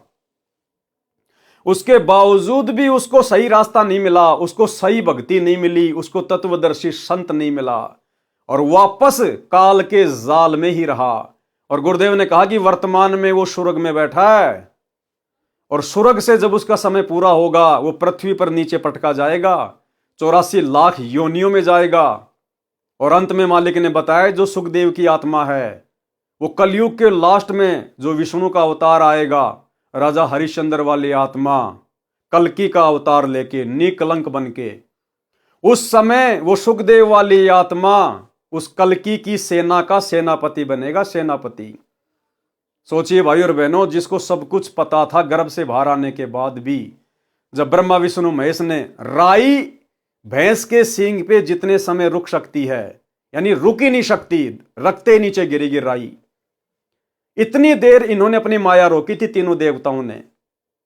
और भाई और बहनों, माया रोकने वाले ये नहीं है तीनों देवता ब्रह्मा विष्णु महेश। अब तो हमें पता चल गया, अरे मूसड़ तो दादा ही उठा सकता है। उस 2 साल के बच्चे के बस की बात नहीं है कि वो मूसड़ को उठा ले, मूसड़ दादा उठाता है। कौन रोक देगा ये माया? ये ब्रह्मा विष्णु महेश काल दुर्गा, ये तो नौकर है परमात्मा के, नौकरी कर रहे हैं यहां पर। एक जिम्मेदारी दे रखी है इनको परमात्मा ने, ये नौकर हैं, ये परमेश्वर की माया को नहीं रोक सकते। सतगुरु रामपाल जी, परमेश्वर जी ने उस माया को रोका आप और हमारे लिए। इस कहानी के माध्यम से आप और हमें जगाने के लिए कि जो बातें आज मैं तुम्हें आके बता रहा हूं सत्संगों में, कि मां के पेट में प्राणी को सब कुछ पता होता है, बाहर आकर तीनों देवताओं की माया हमें प्रभावित कर देती है। इन बातों को सुखदेव ऋषि के माध्यम से आप और हमारे तक पहुंचाने के लिए कि गुरुदेव भगवान हमें जो भक्ति का पाठ पढ़ा रहे हैं और जो जो बातें बता रहे हैं वो परम सत्य हैं। और क्या हमारा मकसद होना चाहिए, ये मनुष्य जन्म प्राप्त करके हम अपने मकसद की ओर आगे बढ़ें। तो सारी की सारी दया ये गुरुदेव भगवान की, और सौभाग्य हमारा सुखदेव ऋषि को सब कुछ पता होने के बाद भी, गर्भ से बाहर आने के बाद भी उसको सब चेतना रही, और वो तो इतनी सिद्धि वाला था, उड़ के स्वर्ग में चला जाता था। फिर भी भाई और बहनों, उसको भक्ति का वो मार्ग नहीं मिला, मोक्ष प्राप्ति का वो मार्ग नहीं मिला जो आप और हमें मिल गया। और वर्तमान कलयुग की पिछली पीढ़ी में भी उस आत्मा को वो भक्ति का मार्ग नहीं मिलेगा, क्योंकि वर्तमान में वो स्वर्ग में है, अभी उसकी कमाई शेष है। और स्वर्ग से आने के बाद फिर अपने वो कर्म फोड़ेगा कल्कि की सेना का सेनापति बनके। तो शुक्र मनाओ भाई और बहनों, आप और हमारे पर कितनी बड़ी रजा, कितनी बड़ी मेहर पूज्य गुरुदेव भगवान की। जीव ने कहा, स्वामियों बाहर आते ही आपकी माया, तीनों गुणों का प्रभाव जीव को भूल भुलैया में डाल देता है। जीव अपना उद्देश्य भूल जाता है। आप अपनी माया को कुछ देर रोको तो मैं बाहर आऊं। व्यास जी की पत्नी ने कहा कि मेरे गर्भ में लड़का है, मुझे किसी प्रकार का कष्ट नहीं है। इस लड़के ने सुख दिया है, इसका नाम सुखदेव रखूंगी। सुखदेव, उसका नाम सुखदेव क्यों रखा? व्यास जी की पत्नी ने कहा कि 12 साल से मेरे गर्भ में बच्चा है और मुझे पता ही नहीं, मुझे कोई दुख नहीं, इस बच्चे ने मुझे सुख दिया है, इसलिए इसका नाम रखूंगी सुखदेव। और दूसरा नाम था उसका सुखदेव, सुखदेव, सुख कहते हैं तोते को, क्योंकि वो तोते का शरीर छोड़ के फिर व्यास की पत्नी के गर्भ में एंटर हुआ था, इसलिए उसका दूसरा नाम है सुखदेव। सुख मानी तोता। इस लड़के ने मुझे सुख दिया है, इसका नाम सुखदेव रखूंगी। तीनों देवताओं ने उसको सुखदेव नाम दिया, क्योंकि वह सुख यानी तोते के शरीर में भक्ति शक्ति युक्त हुआ था। तीनों देवों ने कहा कि हे सुखदेव, हम अपनी गुण शक्ति को केवल इतनी देर तक रोक सकते हैं जितनी देर गाय या भैंस के सींग पर राई का दाना टिक सकता है। अब बताओ भाई और बहनों, ये तीनों गुणों की माया कितनी भयंकर है, आंधी की तरह चलती है। और कोई 6 महीने के बच्चे को यह कहे कि एरोप्लेन 40 की स्पीड पे दौड़ रही है और तू उसको एक क्षण के लिए रोक दे, जितना कि भैंस के सींग पे राई रखी जाए, वो बच्चा कभी सौपन में भी नहीं सोच सकता, सौपन में भी, कि 50 की स्पीड पर दौड़ रही एरोप्लेन को वो बच्चा रोक सकता है। तो भाई और बहनों, ये जो भी सारा का सारा जो विधान है, जो सिस्टम है, ये पूर्ण ब्रह्म परमेश्वर, सारी सृष्टि के रचनहार सतगुरु रामपाल जी परमेश्वर जी ने चला रखा है। उनकी माया को वो ही रोक सकते हैं, वो ही चला सकते हैं। बाकी सब जीव हैं, निमित्त मात्र हैं, किसी की कोई औकात नहीं है। तो ये सारे खेल परमात्मा खेलते हैं। जितनी देर गाय या भैंस के सींग पर राई का दाना टिक सकता है, यानी रखते ही गिर जाता है। सुखदेव ने कहा कि ऐसा ही करो। तीनों देवों ने अपनी गुण शक्ति को एक क्षण यानी सेकंड के लिए रोका।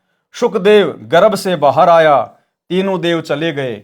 उस समय में 93 यानी 93 अन्य बच्चों का जन्म हुआ। उन सबको तथा सुखदेव को अपने मकसद का ज्ञान रहा, यानी जो चेतना उनको मां के गर्भ में थी, वो बाहर आने के बाद भी उनको चेतना रही कि मनुष्य जन्म क्यों मिलता है। और ये ब्रह्मा विष्णु महेश हमें यहां पर फंसा के रखते हैं। वे सब महान भगत संत सिद्ध बने, उनमें से 9 नाथ तो नाथ प्रसिद्ध हुए तथा 84 सिद्ध बने और एक सुखदेव ऋषि बना। सुखदेव के गर्भ से बाहर आते ही 12 वर्ष का शरीर बन गया।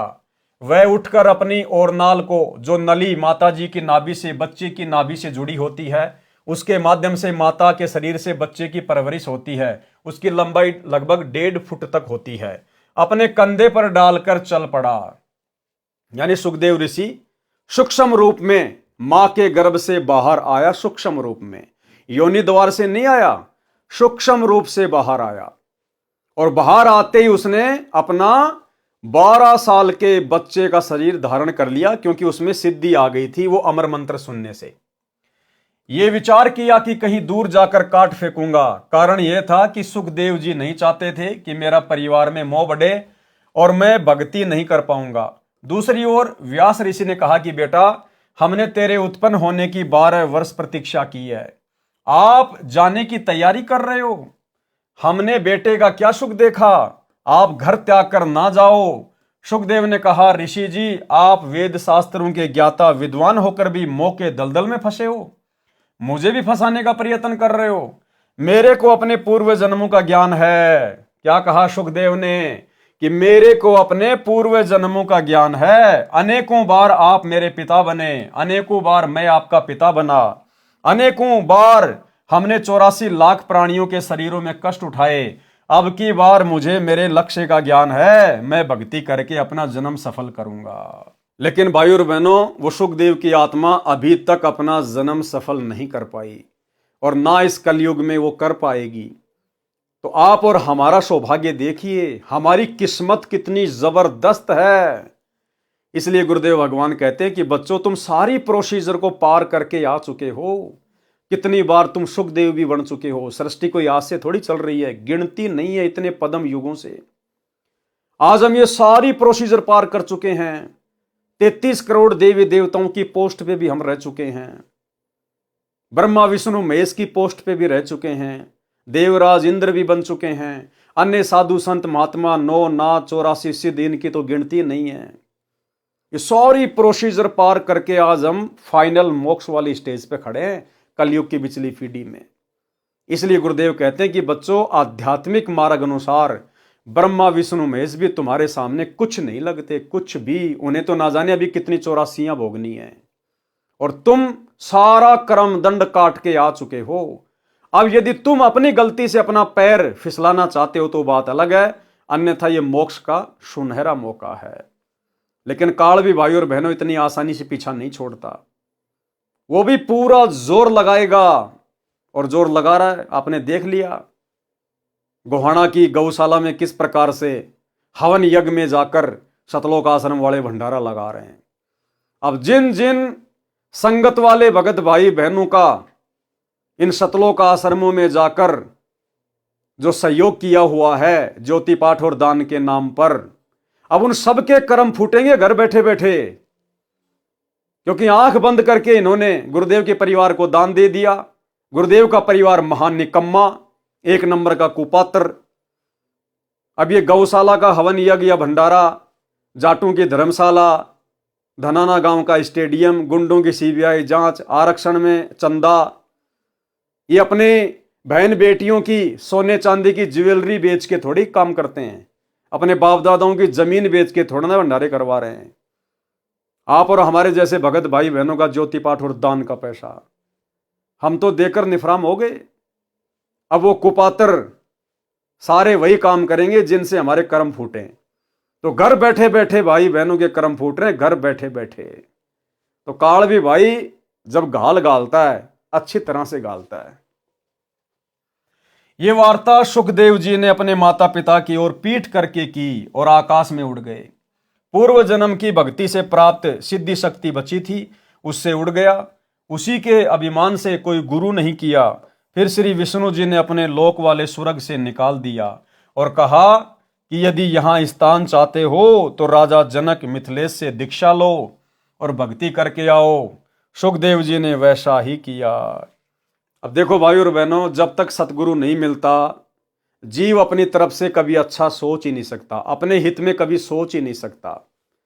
यदि उसका हित हो रहा है तो उसके पिछले प्रारब्ध से होता है, उसको नुकसान हो रहा है तो भी उसके पिछले प्रारब्ध से होता है। उसमें अपना कोई ज्ञान नहीं होता जब तक जीव सतगुरु की शरण में नहीं आता।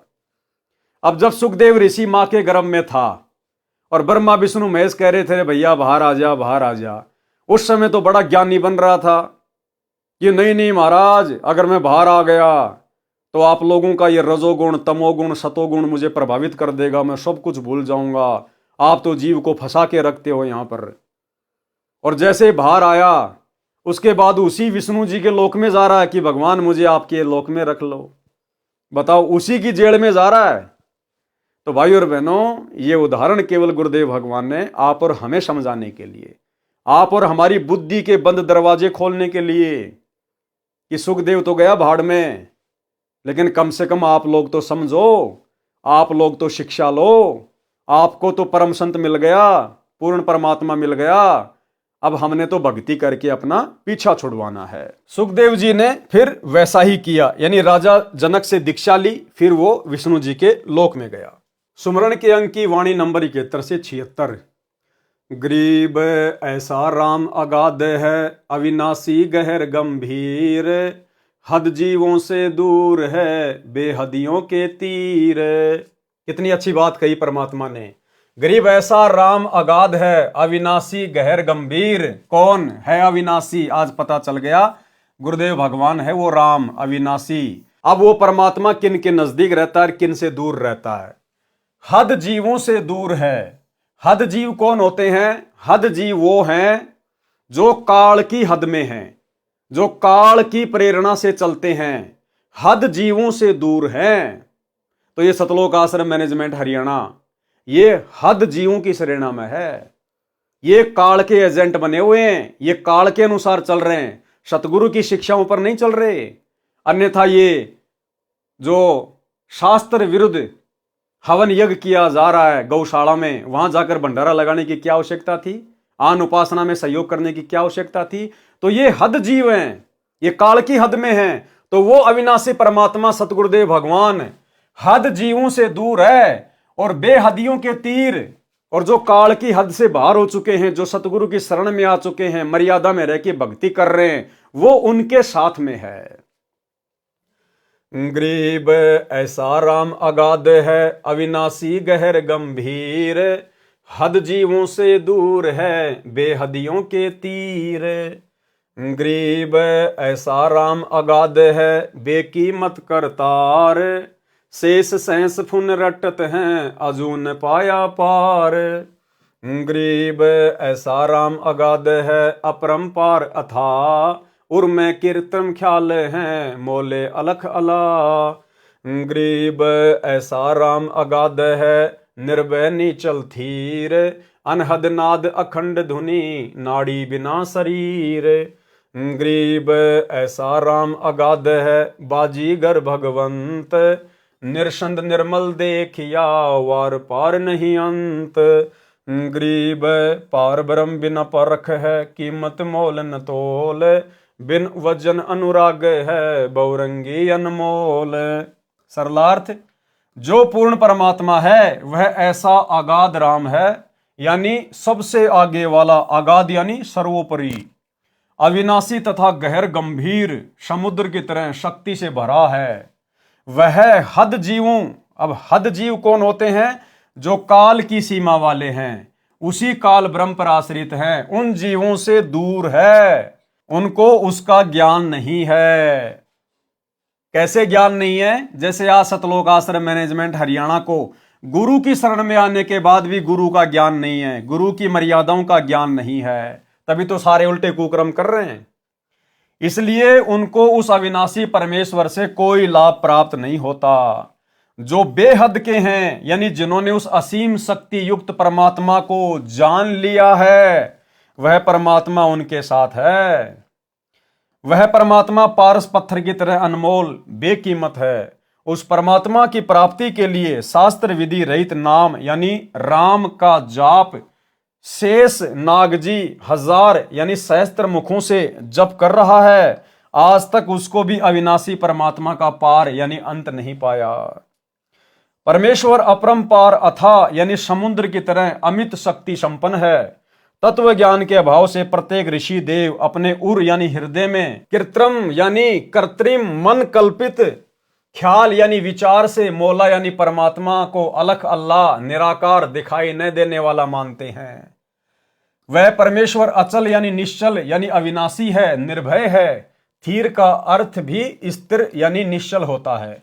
पद्य भाग में पदों की तथा रागों को पूर्ण करने के कारण ऐसे दोहरे शब्दों का प्रयोग किया जाता है। उस परमेश्वर के लोक में अखंड धुन बज रही है। उस परमेश्वर का शरीर 5 तत्व से बनी नाड़ी वाला नहीं है। किस परमेश्वर का? उस परमेश्वर का, सतगुरु रामपाल जी परमेश्वर जी का शरीर 5 तत्व से बनी नाड़ी का नहीं है। हम अपने गुरुदेव को सतगुरु कहते हैं, सतगुरु। ना सतगुरु जननी जने और जाके माना बाप, पिंड ब्रह्मंड से रहित है ना वहां तीनों ताप। वह परमेश्वर बाजीगर की तरह अद्भुत चमत्कार करता है, निरसंद यानी जिसकी शक्ति की सीमा नहीं है तथा पवित्र है, वह अपरंपार शक्ति वाला है। जिस सत्य पुरुष को अन्य गुरुजन व ऋषिगण अलख अल्लाह निराकार प्रभु कहते हैं, उनको परमात्मा प्राप्ति नहीं हुई है। ये मैंने यानी संत गरीबदास जी ने देखा है। पार ब्रह्म परमात्मा की परख यानी पहचान किसी को नहीं है। उसकी कीमत यानी मूल्य तथा तोल यानी वजन का क्या वर्णन किया जा सकता है, यानी उनकी शक्ति का, उसकी महिमा का क्या वर्णन किया जा सकता है। उसकी महिमा सुनकर उसके प्रति अनुराग यानी प्राप्ति का प्रेम मेरे को है। वह बहुरंगी है, जैसे काशी में जुलाहा धानक बना, मेरे को संत गरीबदास जी को जिंदा बाबा के रूप में मिला तथा सतलोक में सत्य पुरुष रूप में बैठा देखा। इस प्रकार बहुरंगी यानी बहुरूपिया कहा है। वाणी नंबर 77 से 87। गरीब महिमा अवगत नाम की, जानत बिरले संत, 8 पहर धुनि ध्यान है, मुनि जन रटै अनंत। गरीब चंद सुर पानी पवन, धरनी धोल आकाश, 5 तत्व हाजिर खड़े, खिजमतदार खवाश। गरीब काल कर्म कर बंदगी, महाकाल अरदास, मन माया और धर्म राय, सब सिर नाम उपास। गरीब काल डर करतार से, मन माया का नाश, चंदन अंग पलटे सब, एक खाली रह गया बांस। गरीब सजन सलोना राम है, अवगत अन्य न जाई, बाहर भीतर एक है, सब गट रहा समाई। गरीब सजन सलोना राम है, अचल अभंगी एक, आदि अंत जाके नहीं, ज्यों का त्यों ही देख। गरीब सजन सलोना राम है, अचल अभंगी ऐन, महिमा कहीं न जाते हैं, बोले मधुरे बैन। गरीब सजन सलोना राम है, अचल अभंगी आदि, सतगुरु मरहम ताश का, साखी भरत सब साध। गरीब सजन सलोना राम है, अचल अभंगी पीर, चरण कमल हंसारे हैं, हम हैं दामनगीर। गरीब सजन सलोना राम है, अचल अभंगी आप, हद बेहद से अगम है, जपो अजपा जाप।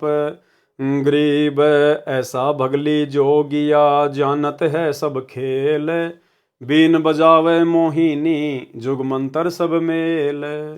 आगे परमेश्वर ने इन वाणियों का सरलार्थ किया है। उस परमात्मा को प्राप्त करने के लिए अनंत मुनिजन मनमाने नामों की रटना लगा रहे हैं, यानी जाप कर रहे हैं, परंतु अविगत नामों, दिव्य मंत्रों को तथा उनकी महिमा को बिरला संत ही जानता है। और वे बिरले संत एकमात्र पृथ्वी पर वर्तमान में स्वयं कबीर परमेश्वर सतगुरु रामपाल जी हैं।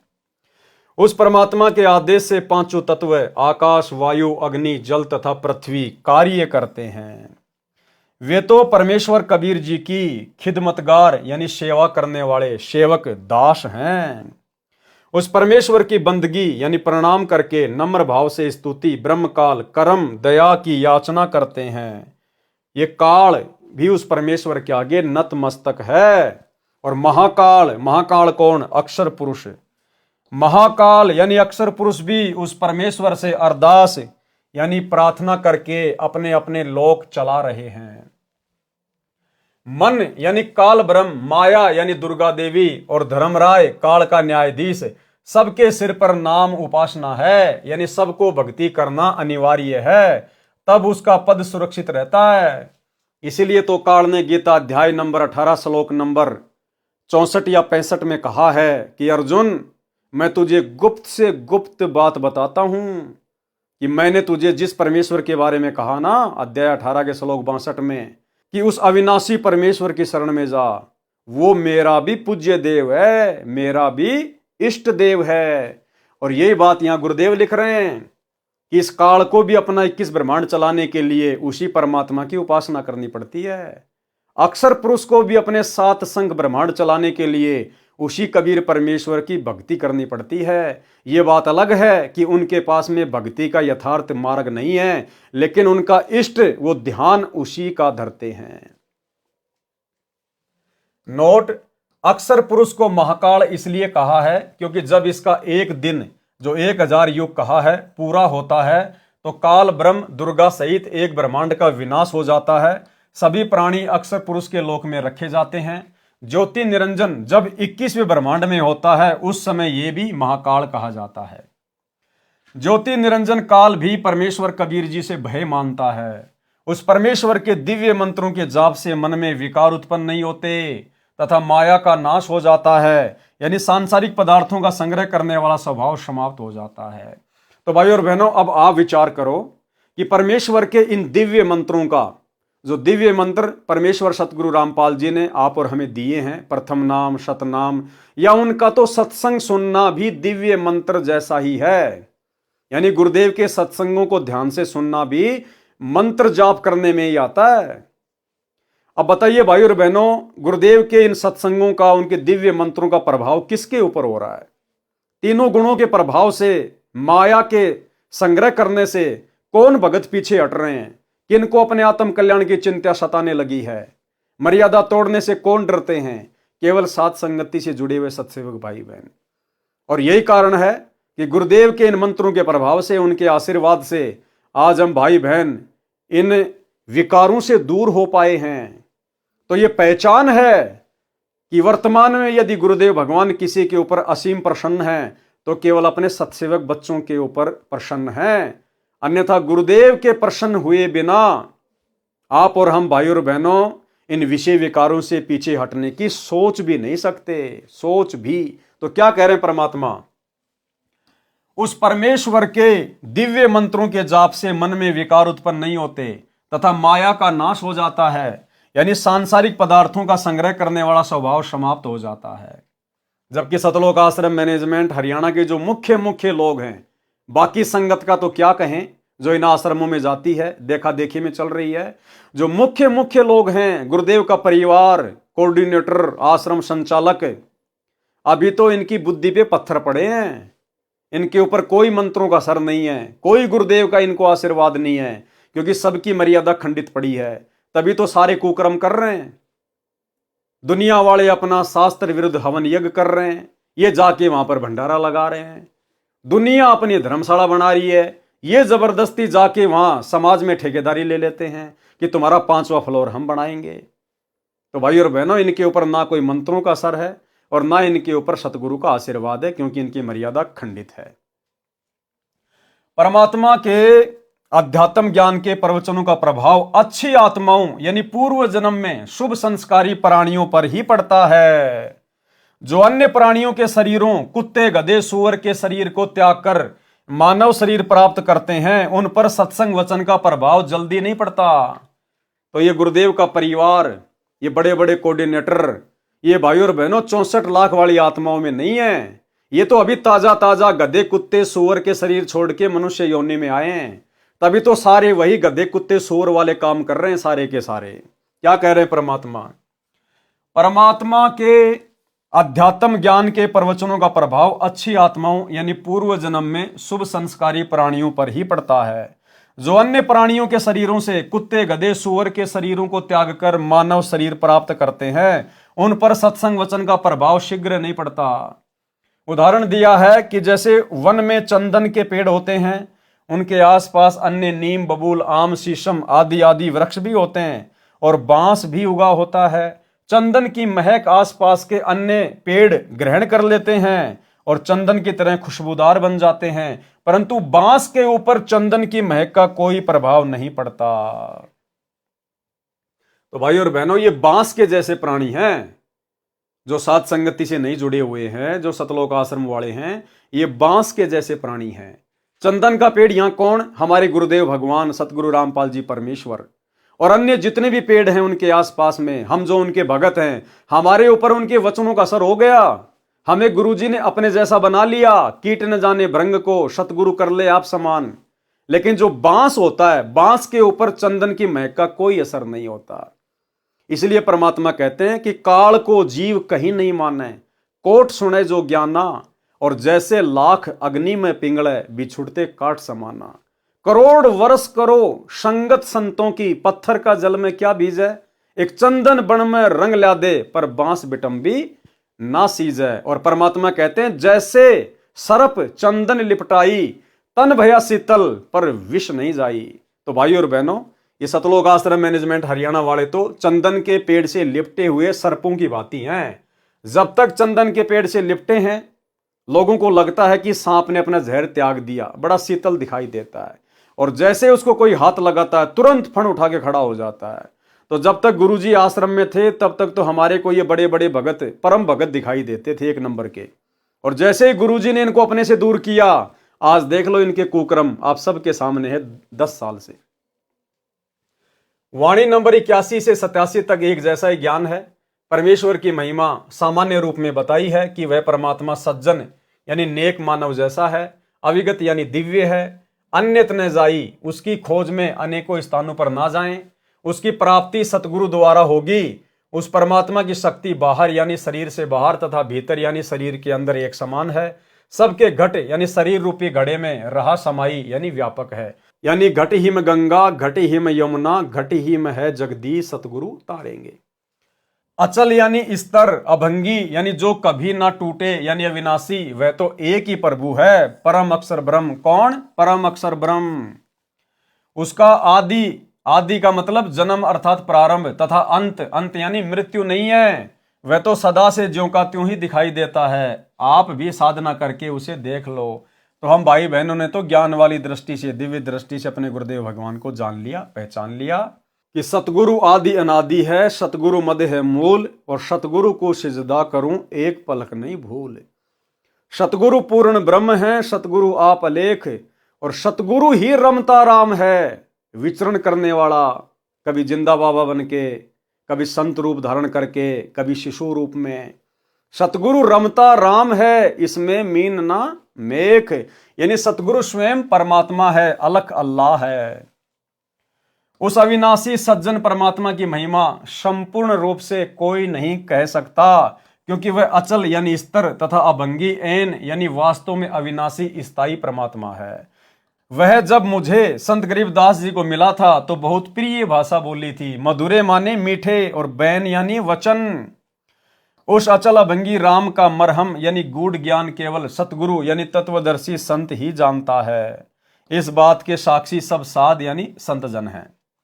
उस सज्जन सलोने शुभदर्शी यानी जिसके दर्शन से आनंद हो, अचल अभंगी राम जो पीर यानी गुरु रूप में प्रकट होता है। किस रूप में?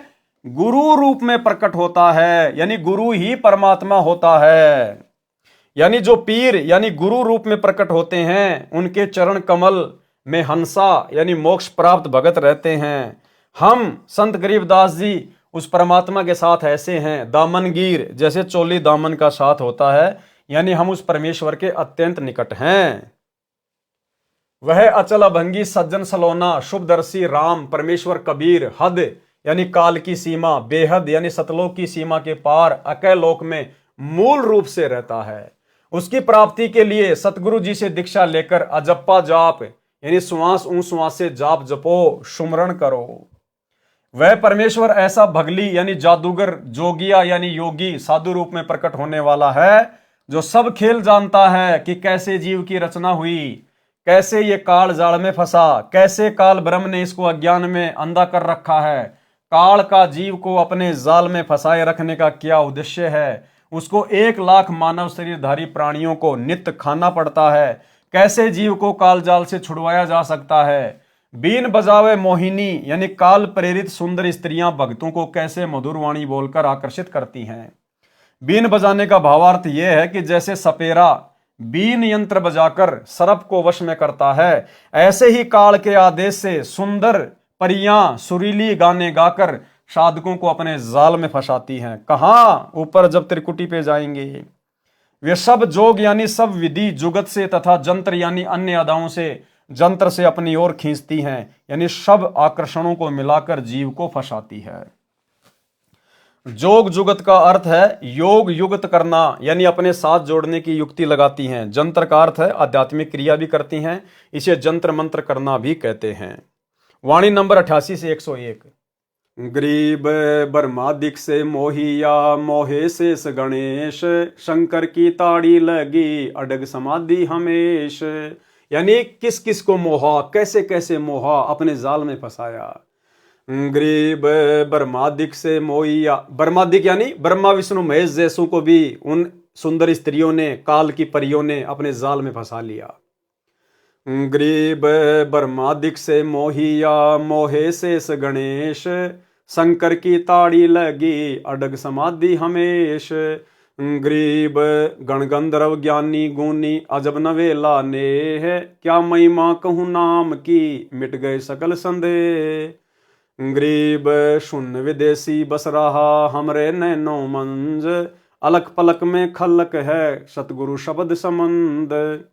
गरीब शून्य विदेशी बस रहा हमरे हृदय माही, चंद सुर उगे नहीं निस्बा सरता नाही। गरीब शून्य विदेशी बस रहा हमरे त्रिकुटी तीर, शंख पदम छवि चांदनी बानी कोकिल कीर। गरीब शून्य विदेशी रम रहा सहस कमल दल बाग, सोहम ध्यान समाधि धुनी तरती जन बैराग। गरीब सुमरण तब ही जानिए जब रोम रोम धुन होई, कुंज कमल में बैठ कर माला फेरे सोई। गरीब सुरति सुमरनी हाथ ले नृत्य मिले निर्वाण, ररंकार रमता लखें असली बंदगी ध्यान। गरीब अष्टकमल दल सुनने है बाहर भीतर सुनने, रोम रोम में सुनने हैं जहाँ काल की धुन। गरीब तुम ही सोहम सुरती हो तुम ही मन और पौन, इनमें दूसर कौन है आवे जाए सो कौन। गरीब इनमें दूसर कर्म है बंदी अविद्या गांठ, 5-25 ले गई अपने अपने बाँट। गरीब नाम बिना सूना नगर, पर्या सकल में शोर, लूट न लूटी बंदगी हो गया हंसा भोर। गरीब अगम निगम को खोज ले बुद्धि विवेक विचार, उदय अस्त का राज दे तो बिन नाम बेगार। गरीब ऐसा कौन अभागिया करे भजन को भंग, लोहे से कंचन भया पारस के सत्संग। सरलार्थ इन्हीं काल प्रेरित आत्माओं देवियों ने ब्रह्मादिक यानी ब्रह्मा विष्णु महेश को भी मोहित कर लिया, यानी अपने जाल में फंसा रखा है। शेष नाग भी नागिनी ने मोह रखा है। गणेश जी भी स्त्री के संग में रहे। गणेश जी के 2 पुत्र थे, एक का नाम था शुभम यानी शुभ, दूसरे का नाम था लाभम यानी लाभ। जैसे सतगुरु से उपदेश लेने से पहले आप और हम भगत भाई बहन अपनी घर की चौखट के दोनों तरफ लिखा करते थे शुभ और लाभ। अब ये शुभ लाभ कौन थे किसी को नहीं पता था। अब सतगुरु ने बताया कि ये गणेश जी के 2 बेटों के नाम हैं शुभ और लाभ। और गणेश जी की 2 वाइफ थी, उनकी 2 पत्नियां थी, उनका नाम था रिद्धि और सिद्धि। हम लिखा करते थे ना अपने घर पे रिद्धि सिद्धि शुभ लाभ। तो रिद्धि सिद्धि तो गणेश जी की औरत हैं 2, और शुभ और लाभ उनके 2 पुत्र हैं। तो कहते हैं गणेश जी को भी नहीं छोड़ा स्त्री ने, उनको भी अपने जाल में जकड़ रखा था। और भाई बहनों इसी प्रकार से आप और हमारे को भी काल ने स्त्री के माध्यम से जकड़ रखा था। यह भी काल का जाल था। अब सतगुरु ने आके दया करी, ज्ञान दिया, सत्संग सुनाया, साध संगति से जोड़ा, तो अब हम उनके आदेश से उस स्त्री मोह से पीछे हटे हैं और स्त्रियां जो है वो पुरुष के मोह से हटी हैं सतगुरु आशीर्वाद से। इसलिए भाई और बहनों साध संगतियां गुरुदेव भगवान का एक विशेष आशीर्वाद है आप और हमारे ऊपर। तो क्या कहते हैं परमात्मा, इन्हीं काल प्रेरित आत्माओं देवियों ने ब्रह्मादिक ब्रह्मा विष्णु महेश को भी मोहित कर लिया, यानी अपने जाल में फंसा रखा है। शेष नाग भी नागिनी ने मोह रखा है। गणेश जी भी स्त्री के संग में रहे। गणेश जी के दो पुत्र थे, एक का नाम शुभ, दूसरे का लाभ। शंकर यानी शिव जी की अडिग विचलित न होने वाली समाधि लगी थी, जो हमेशा सदा ध्यान में रहते हैं, उनको भी मोहिनी अप्सरा ने मोहित करके डगमग कर दिया था। कथा शंकर जी का मोहिनी स्त्री के रूप पर मोहित होना। अब भाई और बहनों, शंकर भगवान तीनों लोकों में संहार करने वाला, जो तीन सेनापति हैं काल के, ब्रह्मा विष्णु महेश, तीनों लोकों में जो एक एक पोस्ट के अधिकारी हैं, तो शंकर जी ने 88,000 वर्ष तक तप किया, ध्यान लगाया, समाधि लगाई कामदेव को समाप्त करने के लिए। और काल ने क्या चाल चली भाई और बहनों, काल ने अचानक से शंकर जी के सामने कामदेव को प्रकट कर दिया और एकदम से कामदेव उसकी आंखों के सामने भस्म हो गया। शंकर जी को अहंकार हो गया कि मैंने कामदेव पर विजय प्राप्त कर ली, अब मैं कभी भी स्त्री मोह में नहीं फंसूंगा। और इस बात की चर्चा वो जगह जगह जाके करने लग गया, मान बढ़ाई में आके, कि मैंने कामदेव पर विजय प्राप्त कर ली, मैंने कामदेव पर विजय प्राप्त कर ली, अब मुझे स्त्री का मोह दुखी नहीं कर सकता, विषय वासना में नहीं फंस सकता। आप और हमारे लिए शिक्षा है, विशेषकर जो भाई बहन साध संगति से जुड़े हुए हैं और जिन्होंने अपने गुरुदेव के विशेष आशीर्वाद से इस कामदेव पर विजय प्राप्त कर ली है। यानी ये बोलना पड़ता है, बाकी आप और हमें अच्छे से अपनी औकात, अपनी हैसियत का पता है, परमात्मा जानी जान है कि हम किस भाव से बोल रहे हैं। सतगुरु के बिना तो हम सुअर के टट्टी हैं, सुअर के टट्टी, हमारी इतनी भी औकात नहीं है यहां पर। ये तो गुरुदेव भगवान की विशेष रजा से, उनकी मेहर से, उनके आशीर्वाद से, जिस स्त्री मोह से, स्त्री जाल से, विषय वासना से, संभोग क्रिया से ये तीनों देवता ब्रह्मा विष्णु महेश नहीं बच पाए। आप और हमारे जैसे दो कोड़ी के तटपुंजियों की भला क्या औकात। लेकिन परमात्मा कहते हैं सिर पर साई सत्य है तो को क्या भय रे। इसलिए हमने अभिमान नहीं करना इस बात का।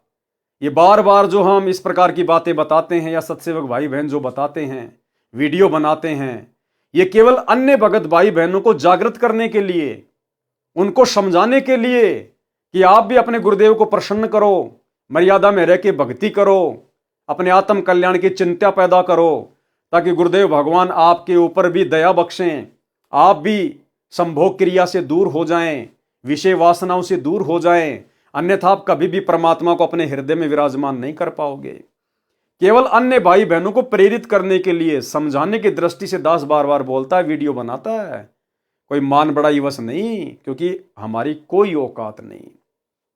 तो शंकर जी जगह जगह जाके बताने लग गए कि मैंने विषय वासना छोड़ दी, मैंने कामदेव को भस्म कर दिया। अब काल को टेंशन हो गई। काल ने सोचा रे अगर ये सभी लोग इसी प्रकार से अगर स्त्री से दूर होने लग गए तो भैया संतान पैदा कौन करेगा, मेरा भोजन कहाँ जाएगा, मुझे रोजाना 1 लाख खाने को कैसे मिलेंगे। तो काल ने फिर से उसके अभिमान को चूर चूर कर दिया। इसलिए भाई और बहनों, परमात्मा भी कहते हैं कि आधीनी के पास है पूर्ण ब्रह्म दयाल और मान बड़ाई मारियो बेअदबी सिरकाल। और परमात्मा कहते हैं कि बेअदबी भावे नहीं साहिब के ताही, और अजाजील ने बंदगी एक पल माही भाई, एक पल में। और अहंकार का यानी घमंड का और सतगुरु रामपाल जी भगवान का तो खड़ा एक्सीडेंट है, कभी एक साथ नहीं रह सकते।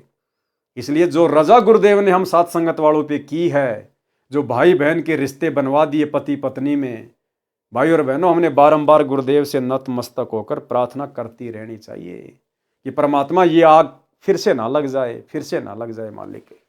तो शंकर जी ने अभिमान किया तो शंकर के अभिमान को तोड़ा। कथा शंकर जी का मोहिनी स्त्री के रूप पर मोहित होना। जिस समय दक्ष की बेटी यानी उमा शंकर जी की पत्नी ने श्री रामचंद्र जी की वनवास में सीता रूप बनाकर परीक्षा ली थी, श्री शिव जी ऐसा न करने को कहकर घर से बाहर चले गए थे। सीता जी का अपहरण होने के पश्चात श्री राम जी अपनी पत्नी के वियोग में विलाप कर रहे थे, तो उनको सामान्य मानव जानकर उमा जी ने शंकर भगवान की उस बात पर विश्वास नहीं हुआ कि ये विष्णु जी ही पृथ्वी पर लीला कर रहे हैं। और गुरुदेव भगवान ने बताया कि ये कोई लीला वाला नहीं कर रहे थे रामचंद्र, दशरथ का बेटा रामचंद्र कोई लीला वाला करने के लिए नहीं आया था। ये लीला तो उन लोगों को दिखाई देती है जो अभी तत्व ज्ञान से अपरिचित हैं। वो केवल अपना कर्म भोगने आया था। नारद जी ने उनको जो श्राप दिया था ना, वो केवल अपना श्राप भोगने आया था, कोई लीला वाला करने नहीं आया था। जब उमा जी सीता जी का रूप बनाकर श्री राम के पास गई तो वे बोले, हे दक्ष पुत्री माया, भगवान शंकर को कहां छोड़ आई? इस बात को श्री राम जी के मुख से सुनकर उमा जी लज्जित हुई और अपने निवास पर आई। शंकर जी की आत्मा में प्रेरणा हुई कि उमा ने परीक्षा ली है। शंकर जी ने विश्वास के साथ कहा कि परीक्षा ले आई। उमा जी ने कुछ संकोच करके भय के साथ कहा कि परीक्षा नहीं ली अविनाशी। शंकर जी ने सती जी को हृदय से त्याग दिया था, पत्नी वाला कर्म भी बंद कर दिया था, बोलना भी बंद कर दिया। तो सती जी अपने घर राजा दक्ष के पास चली गई। राजा दक्ष ने उसका आदर नहीं किया क्योंकि उसने शिव जी के साथ विवाह पिता की इच्छा के विरुद्ध किया था। राजा दक्ष ने हवन कर रखा था। कौन सा हवन? जो ये हरियाणा के गोहाना की दादा गोसाई गौशाला में चल रहा है। शास्त्र विरुद्ध हवन, मनमाना आचरण। राजा दक्ष ने हवन कर रखा था। हवन कुंड में छलांग लगाकर सती जी ने प्राणांत कर दिया था, यानी शरीर का अंत कर दिया था। शंकर जी को पता चला तो अपनी ससुराल आए। राजा दक्ष का सिर काटा, फिर उस पर बकरे का सिर लगाया। अपनी पत्नी के कंकाल को उठाकर 10,000 वर्ष तक उमा उमा करते हुए पागलों की तरह फिरते रहे। एक दिन भगवान विष्णु जी ने सुदर्शन चक्कर से उस कंकाल को टुकड़े टुकड़े कर दिया। विष्णु जी ने नहीं किया भाई और बहनों, ये तो परमात्मा अपने आप को छुपाते हैं। स्वयं कबीर परमेश्वर सतगुरु रामपाल जी ने उस कंकाल के टुकड़े टुकड़े किए सुदर्शन चक्कर से। उसके 52 टुकड़े हुए, जहां जहां भी गिरे वहां वहां यादगार रूप में मंदिर बनवाए गए, जो 52 द्वारे कहे जाते हैं। जहां पर धड़ गिरा वहां पर वैष्णव देवी मंदिर बना, जहां पर आंखें गिरी वह नैना देवी मंदिर बना, जहां पर जीभ गिरी वहां पर ज्वाला जी का मंदिर बना, तथा पर्वत से अग्नि की लपटें निकलने लगी। तब शंकर जी सचेत हुए तथा अपनी दुर्गति का कारण कामदेव सेक्स को माना। कामदेव वश हो जाए तो न स्त्री की आवश्यकता है और न ऐसी परेशानी हो, ये विचार करके हजारों वर्ष काम सेक्स का दमन करने के उद्देश्य से तप किया। एक दिन कामदेव उनके निकट आया और शंकर जी की दृष्टि से भस्म हो गया। शंकर जी को अपनी सफलता पर असीम प्रसन्नता हुई, लेकिन हमने भाई और बहनों मान बढ़ाई के हिसाब से प्रसन्नता जाहिर नहीं करनी। हमें प्रसन्नता तो है कि गुरुदेव भगवान ने हमारे ऊपर वो दया कर दी जो दया ब्रह्मा विष्णु महेश के ऊपर भी नहीं है, बड़े से बड़े साधु संत महात्माओं के ऊपर भी नहीं हुई। हमें केवल इस बात की प्रसन्नता होनी चाहिए कि मैं अब अच्छे से भक्ति करूंगा। मेरे गुरुदेव ने मेरे ऊपर रजा बख्शी है, मुझे विकारों से दूर किया है। लेकिन शंकर जी को इन सब बातों की सोचकर प्रसन्नता नहीं हुई। उसको तो फिर अहंकार आ गया, मन में घमंड समा गया कि मैंने कामदेव पर विजय प्राप्त कर ली। एक दिन कामदेव उनके निकट आया और शंकर जी की दृष्टि से भस्म हो गया। शंकर जी को असीम सफलता पर असीम प्रसन्नता हुई। जो भी देव उसके पास आता था तो उससे कहते थे कि मैंने कामदेव को भस्म कर दिया है, यानी काम विषय पर विजय प्राप्त कर ली है। मैं कभी भी किसी सुंदरी से प्रभावित नहीं हो सकता। अन्य जो विवाह किए हुए हैं वे ऊपर से सुखी नजर आते हैं, अंदर से मां दुखी रहते हैं। उनको सदा अपनी पत्नी की रखवाली, समय पर घर न आने से डांटे खाना आदि आदि परेशानियां सदा बनी रहती है। मैंने ये दुख निकट से देखा है। अब न रहेगा बांस न रहेगी बांसुरी। शंकर जी क्या कह रहे हैं कि अगर मैं कभी कभार घर पे लेट जाता था तो पार्वती मेरे को डांटा करती थी, कहाँ मर गया था, इतनी देर क्यों लगा दी, कहाँ कहाँ घूमता है। क्योंकि भाई और बहनों ये भी जीव ही हैं, ये भी जीव ही हैं। जैसे यहां पर किसी स्त्री को अपने पति पर शंका हो जाती है, कभी कभार घर पे लेट आता है तो डांट मारती है, कहाँ था, इतनी देर क्या कर रहा था, क्योंकि उसके मन में विचार आता है कि ये कुछ और कुक्रम तो नहीं करता। ऐसे ही वो पार्वती जी जब शंकर जी घर पे आते थे तो 100 सवाल करती थी, लेट सेट हो जाते थे तो कहाँ थे, इतनी देर क्या कर रहे थे, आज इतना टाइम क्यों लगा दिया। क्योंकि भाई और बहनों हम सब जीव ही है। पीव पुरुष परमात्मा केवल एक ही है, कबीर देव सतगुरु रामपाल जी भगवान, बाकी सब जीव है। ऐसे ही शंकर जी के घर में झगड़ा, ऐसे ही ब्रह्मा जी के घर में झगड़ा, ऐसे ही औरत को लेके विष्णु जी के घर में झगड़ा। अन्य जो विवाह किए हुए हैं वे ऊपर से सुखी नजर आते हैं, अंदर से मां दुखी रहते हैं। कौन कह रहे हैं? शंकर जी।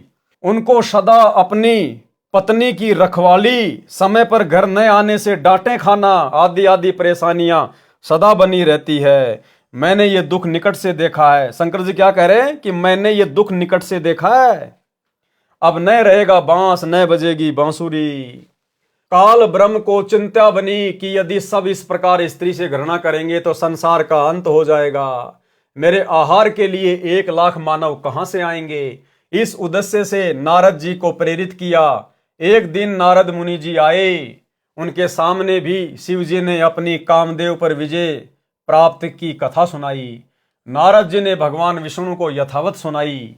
श्री विष्णु जी को काल ब्रह्म ने प्रेरणा की, भाई की परीक्षा करनी चाहिए कि ये कितने खरे हैं। काल ब्रह्म की प्रेरणा से एक दिन शिव जी विष्णु जी के घर के आंगन में आकर बैठ गए। सामने बहुत बड़ा फलदार वृक्षों का बाग था, भिन्न भिन्न प्रकार के फूल खिले थे, बसंत जैसा मौसम था। श्री विष्णु जी शिव जी के पास आकर बैठ गए, कुशल मंगल जाना। फिर विष्णु जी ने पूछा, सुना है कि आपने काम पर विजय प्राप्त कर ली है। शिव जी बोले, हाँ, मैंने कामदेव का नाश कर दिया है। कुछ देर बाद शिव जी के मन में प्रेरणा हुई कि भगवान, मैंने सुना है कि सागर मंथन के समय आप जी ने मोहिनी रूप बनाकर राक्षसों को आकर्षित किया था। आप उस रूप में कैसे लग रहे थे? मैं देखना चाहता हूं। पहले तो बहुत बार विष्णु जी ने मना किया, परंतु शिव जी के हट के सामने स्वीकार किया और कहा कि कभी फिर आना, आज मुझे किसी आवश्यक कार्य से कहीं जाना है। ये कहकर विष्णु जी अपने महल में चले गए। शिव जी ने कहा कि जब तक आप वह रूप नहीं दिखाओगे मैं भी जाने वाला नहीं हूं। कुछ ही समय के बाद शिव जी की दृष्टि बाग के एक दूर वाले कोने में एक अप्सरा पर पड़ी, जो सुंदरता का सूर्य थी। इधर उधर देखकर शिव जी उसकी ओर चल पड़े। ज्यों ज्यों निकट गए त्यों त्यों वह सुंदरी अधिक सुंदर लगने लगी, और वह अर्धनग्न वस्त्र पहने थी। कभी गुप्तांग वस्त्र से ढक जाता तो कभी हवा के झोंके से आधा हट जाता। सुंदरी ऐसे भाव दिखा रही थी कि जैसे उसको कोई नहीं देख रहा है। जब शिवजी को निकट देखा तो शर्मा कर तेज चाल से चल पड़ी। शिवजी ने भी गति बढ़ा दी, स्पीड बढ़ा दी। बड़े परिश्रम के पश्चात तथा घने वृक्षों के बीच मोहिनी का हाथ पकड़ पाए। तब तक शिवजी का शुक्रपात हो चुका था। उसी समय सुंदरी वाला स्वरूप श्री विष्णु रूप बन गया। भगवान विष्णु जी शिव जी की दशा देखकर मुस्कुराए तथा कहा कि ऐसे उन राक्षसों से अमृत छीन कर लाया था। वे राक्षस ऐसे मोहित हुए थे जैसे मेरा छोटा भाई कामजीत, यानी शंकर जो अपने आप को कामजीत कह रहा था। विष्णु जी कह रहे हैं कि जैसे मेरा छोटा भाई कामजीत अब काम पराजित हो गया। शिवजी ने उसके पश्चात हिमालय राजा की बेटी पार्वती से अंतिम बार विवाह किया। पार्वती वाली आत्मा वही है जो सती जी थी। पार्वती रूप में अमरनाथ स्थान पर अमर मंत्र शिवजी से प्राप्त करके शिवजी की आयु तक अमर हुई। इस प्रकार वाणी में कहा है कि शंकर जी की समाधि तो अडिग न डिगने वाली थी, जैसा पौराणिक मानते हैं। वह भी मोहे गए, माया के वश हो गए। तो भाई और बहनों, सोचो, जब ऐसे बड़े बड़े महापुरुष जिनके आगे आप और हमारी तो कोई औकात ही नहीं है, जैसे हाथी के सामने चींटी, जब अहंकार घमंड इनको ले डूबा तो फिर आप और हमारी क्या औकात है? यदि हमने जरा भी अहंकार किया तो, ऊपर मुंह करके चले तो यहां जो भी कुछ हो रहा है सतगुरु के आशीर्वाद से, सतगुरु की दया से। और हमने सतगुरु की दया को सतगुरु के आगे अधीन होकर, विनम्र होकर, क्योंकि वे अंतर्यामी हैं, कण कण के वासी हैं। उनका सीसीटीवी कैमरा 24 घंटे अंदर बाहर चलता है, उनसे कुछ नहीं छुपाया जा सकता। अंतर्यामी एक तुम आत्म के आधार, जो तुम छोड़ो हाथ तुम कौन उतारे पार। घट हिम गंगा घट हिम जमुना, घट हिम है जगदीश, सतगुरु तारेंगे। तो सतगुरु को तो आधीन भाव वाला भगत प्रसन्न है। गंधर्व एक मानव जाति जो गंधर्व गोत्र की है, तथा गण देवों के नौकर, जैसे शिव के गण। गणेश तो है ही गणों का ईश, तथा ज्ञानी मुनि यानी विद्वान कहे जाने वाले ऋषि जी भी अजब नवेला नेह यानी सुंदर युवा स्त्रियों से अजब गजब का अनोखा प्यार करते हैं। यानी सब के सब देवी देवता ये सारे के सारे भाई और बहनों इसी काल के जाल में फंसे हुए हैं, इसी विषय वासना में जकड़े हुए हैं। संत गरीबदास जी कह रहे हैं कि उस निज नाम की क्या महिमा करूं जिससे सब संदेह यानी शंकाएं समाप्त हो गई, अर्थात सतलोक में जाने के पश्चात जन्म मरण तथा विकारों से पूर्ण रूप से पीछा छूट सकता है। सतलोक प्राप्ति, मोक्ष की प्राप्ति निज नाम से होती है। वह निज नाम, सार नाम मेरे गुरुदेव जी ने मुझे दिया, उस निज नाम की क्या महिमा करूं जिसने मेरा कल्याण कर दिया। जो शून्य विदेशी यानी आकाश में शून्य में निवास करने वाला परदेसी हमारी आंखों में बसा है, यानी आंखों का तारा है, उस अलख यानी अव्यक्त जो दिखाई नहीं देता, कि पलक, आंखों के ऊपर उगे बालों को पलक कहते हैं जो सेलियों के नीचे होती हैं। में खलक यानी संसार है, यानी उस परमेश्वर को भी संसार के सब जीव उतने ही प्यारे हैं, वह भी खलक को अपनी पलकों पर रखता है। यानी वो परमेश्वर अपनी आंख की जो ये पलक है इनके ऊपर पूरे संसार को समाये हुए हैं, असंख्य ब्रह्मांडों को। इतना समर्थ है वो परमात्मा जिनकी पलक के ऊपर सारी खलक मानी सृष्टि बसी हुई है। जाके अर्ध रूम पर सकल पसारा, ऐसा पूर्ण ब्रह्म हमारा। सतगुरु के शब्द यानी मोक्ष करने वाले नाम को समझ और अपना कल्याण करा। परमेश्वर जो शून्य में रहने वाला परदेसी है वह हमारे हृदय में बसा है, यानी हम अपने परमेश्वर से बहुत प्यार करते हैं। जिस स्थान पर सतलोक में परमेश्वर रहते हैं वह स्वयं प्रकाशित है, जैसे हीरा स्वयं प्रकाशित होता है। वहां पर प्रकाश करने के लिए सूर्य की आवश्यकता नहीं है। वहां पर दिन रात यानी निस यानी रात्रि और वासर यानी दिन नहीं होते। वही परदेसी सत्य पुरुष त्रिकुटी में अन्य रूप में रहता है। त्रिकुटी कमल परम हंसपूर्ण सतगुरु समर्थ आप हैं। वही परदेसी सत्य पुरुष त्रिकुटी में अन्य रूप में रहता है। उस शरीर की शोभा शंख पद्मों की रोशनी जितनी है।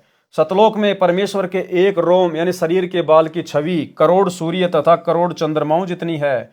पद्म की रोशनी तो एक चंद्रमा जैसी ही होती है। यानी त्रिकुटी पर सत्य पुरुष कम तेज वाले शरीर में विद्यमान है। त्रिकुटी तीर का अर्थ है त्रिकुटी के किनारे, यहां तीर का अर्थ किनारा है। जैसे यमुना के तीर कृष्ण बंसी बजाई रे। उस परमेश्वर जी ने कोकिल कीर यानी कोयल पक्षी जैसी मधुरवाणी बोल बोलकर ज्ञान बताया था। उस परमेश्वर की सत्ता यानी आधिपत्य शैंस कमल हजार पंखुड़ी वाले कमल पर भी है, क्योंकि वह कुल का मालिक है, वासुदेव है। शैंसर कमल बाग का भावार्थ है कि जहां हजार ज्योतियों का बाग सा लगा है, उस स्थान का मालिक वास्तव में सत्य पुरुष अविगत राम ही है।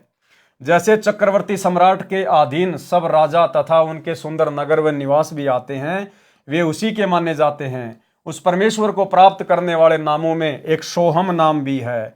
अन्य मंत्र नाम भी हैं जिनको तरतीजन यानी क्रमवार बारी बारी एक के बाद दूसरा ऐसे तरतीवार दिया जाता है। सोहम नाम के जाप में ध्यान लगना ही संतों की समाधि है। इसी में धुन लगाते हैं, इसको शैद समाधि कहते हैं। यानी भाई और बहनों, गुरुदेव भगवान हमें यह समझाना चाहते हैं कि इस पूरे संसार का मालिक एकमात्र कबीर परमेश्वर सतगुरु रामपाल जी है। जिस प्रकार शरीर में हमारे ये कमल बने हुए हैं, मूल कमल से लेकर सहस्त्र कमल तक, उन सभी कमलों में परमेश्वर का ही निवास है, परमेश्वर का ही आधिपत्य है। ये देवता भी रहते हैं, लेकिन जैसे फूल में गंध रहती है, इस प्रकार से ओवरऑल कंट्रोल कबीर परमेश्वर सतगुरु रामपाल जी भगवान का ही रहता है। बाकी सब उनके व्यवस्थापक हैं, मैनेजमेंट वाले हैं, उनके नौकर हैं सब। सुमरण की महिमा। तो भाई और बहनों, आज के इस वीडियो में हम केवल इतना ही लेंगे। आज गुरुदेव भगवान के कर कमल से लिखित पवित्र पुस्तक मुक्ति बोध का हमने 8वें नंबर का वीडियो देखा। गुरुदेव भगवान के आशीर्वाद से बहुत कुछ हमें समझ में आया है। भक्ति मार्ग के नए नए रहस्य हमें पता चलते जा रहे हैं, जिसके चलते हमारा आत्मविश्वास बढ़ता है। भक्ति करने की जो प्रेरणा है वो प्रबल होती है। गुरुदेव भगवान में हमारा विश्वास बढ़ता है और हमें अपने आत्म कल्याण की चिंता होती है। और ये जरूरी है भाई और बहनों, क्योंकि भय बिना भक्ति नहीं हो सकती है। तो आज के वीडियो में केवल इतना ही। कल रात्रि 8 बजे सभी भाई बहन फिर से जुड़िए। तब तक गुरुदेव भगवान हम सबको आज्ञा दें, इजाजत दें, आशीर्वाद दें। बंदी छोड़ सतगुरु रामपाल जी भगवान की जय हो।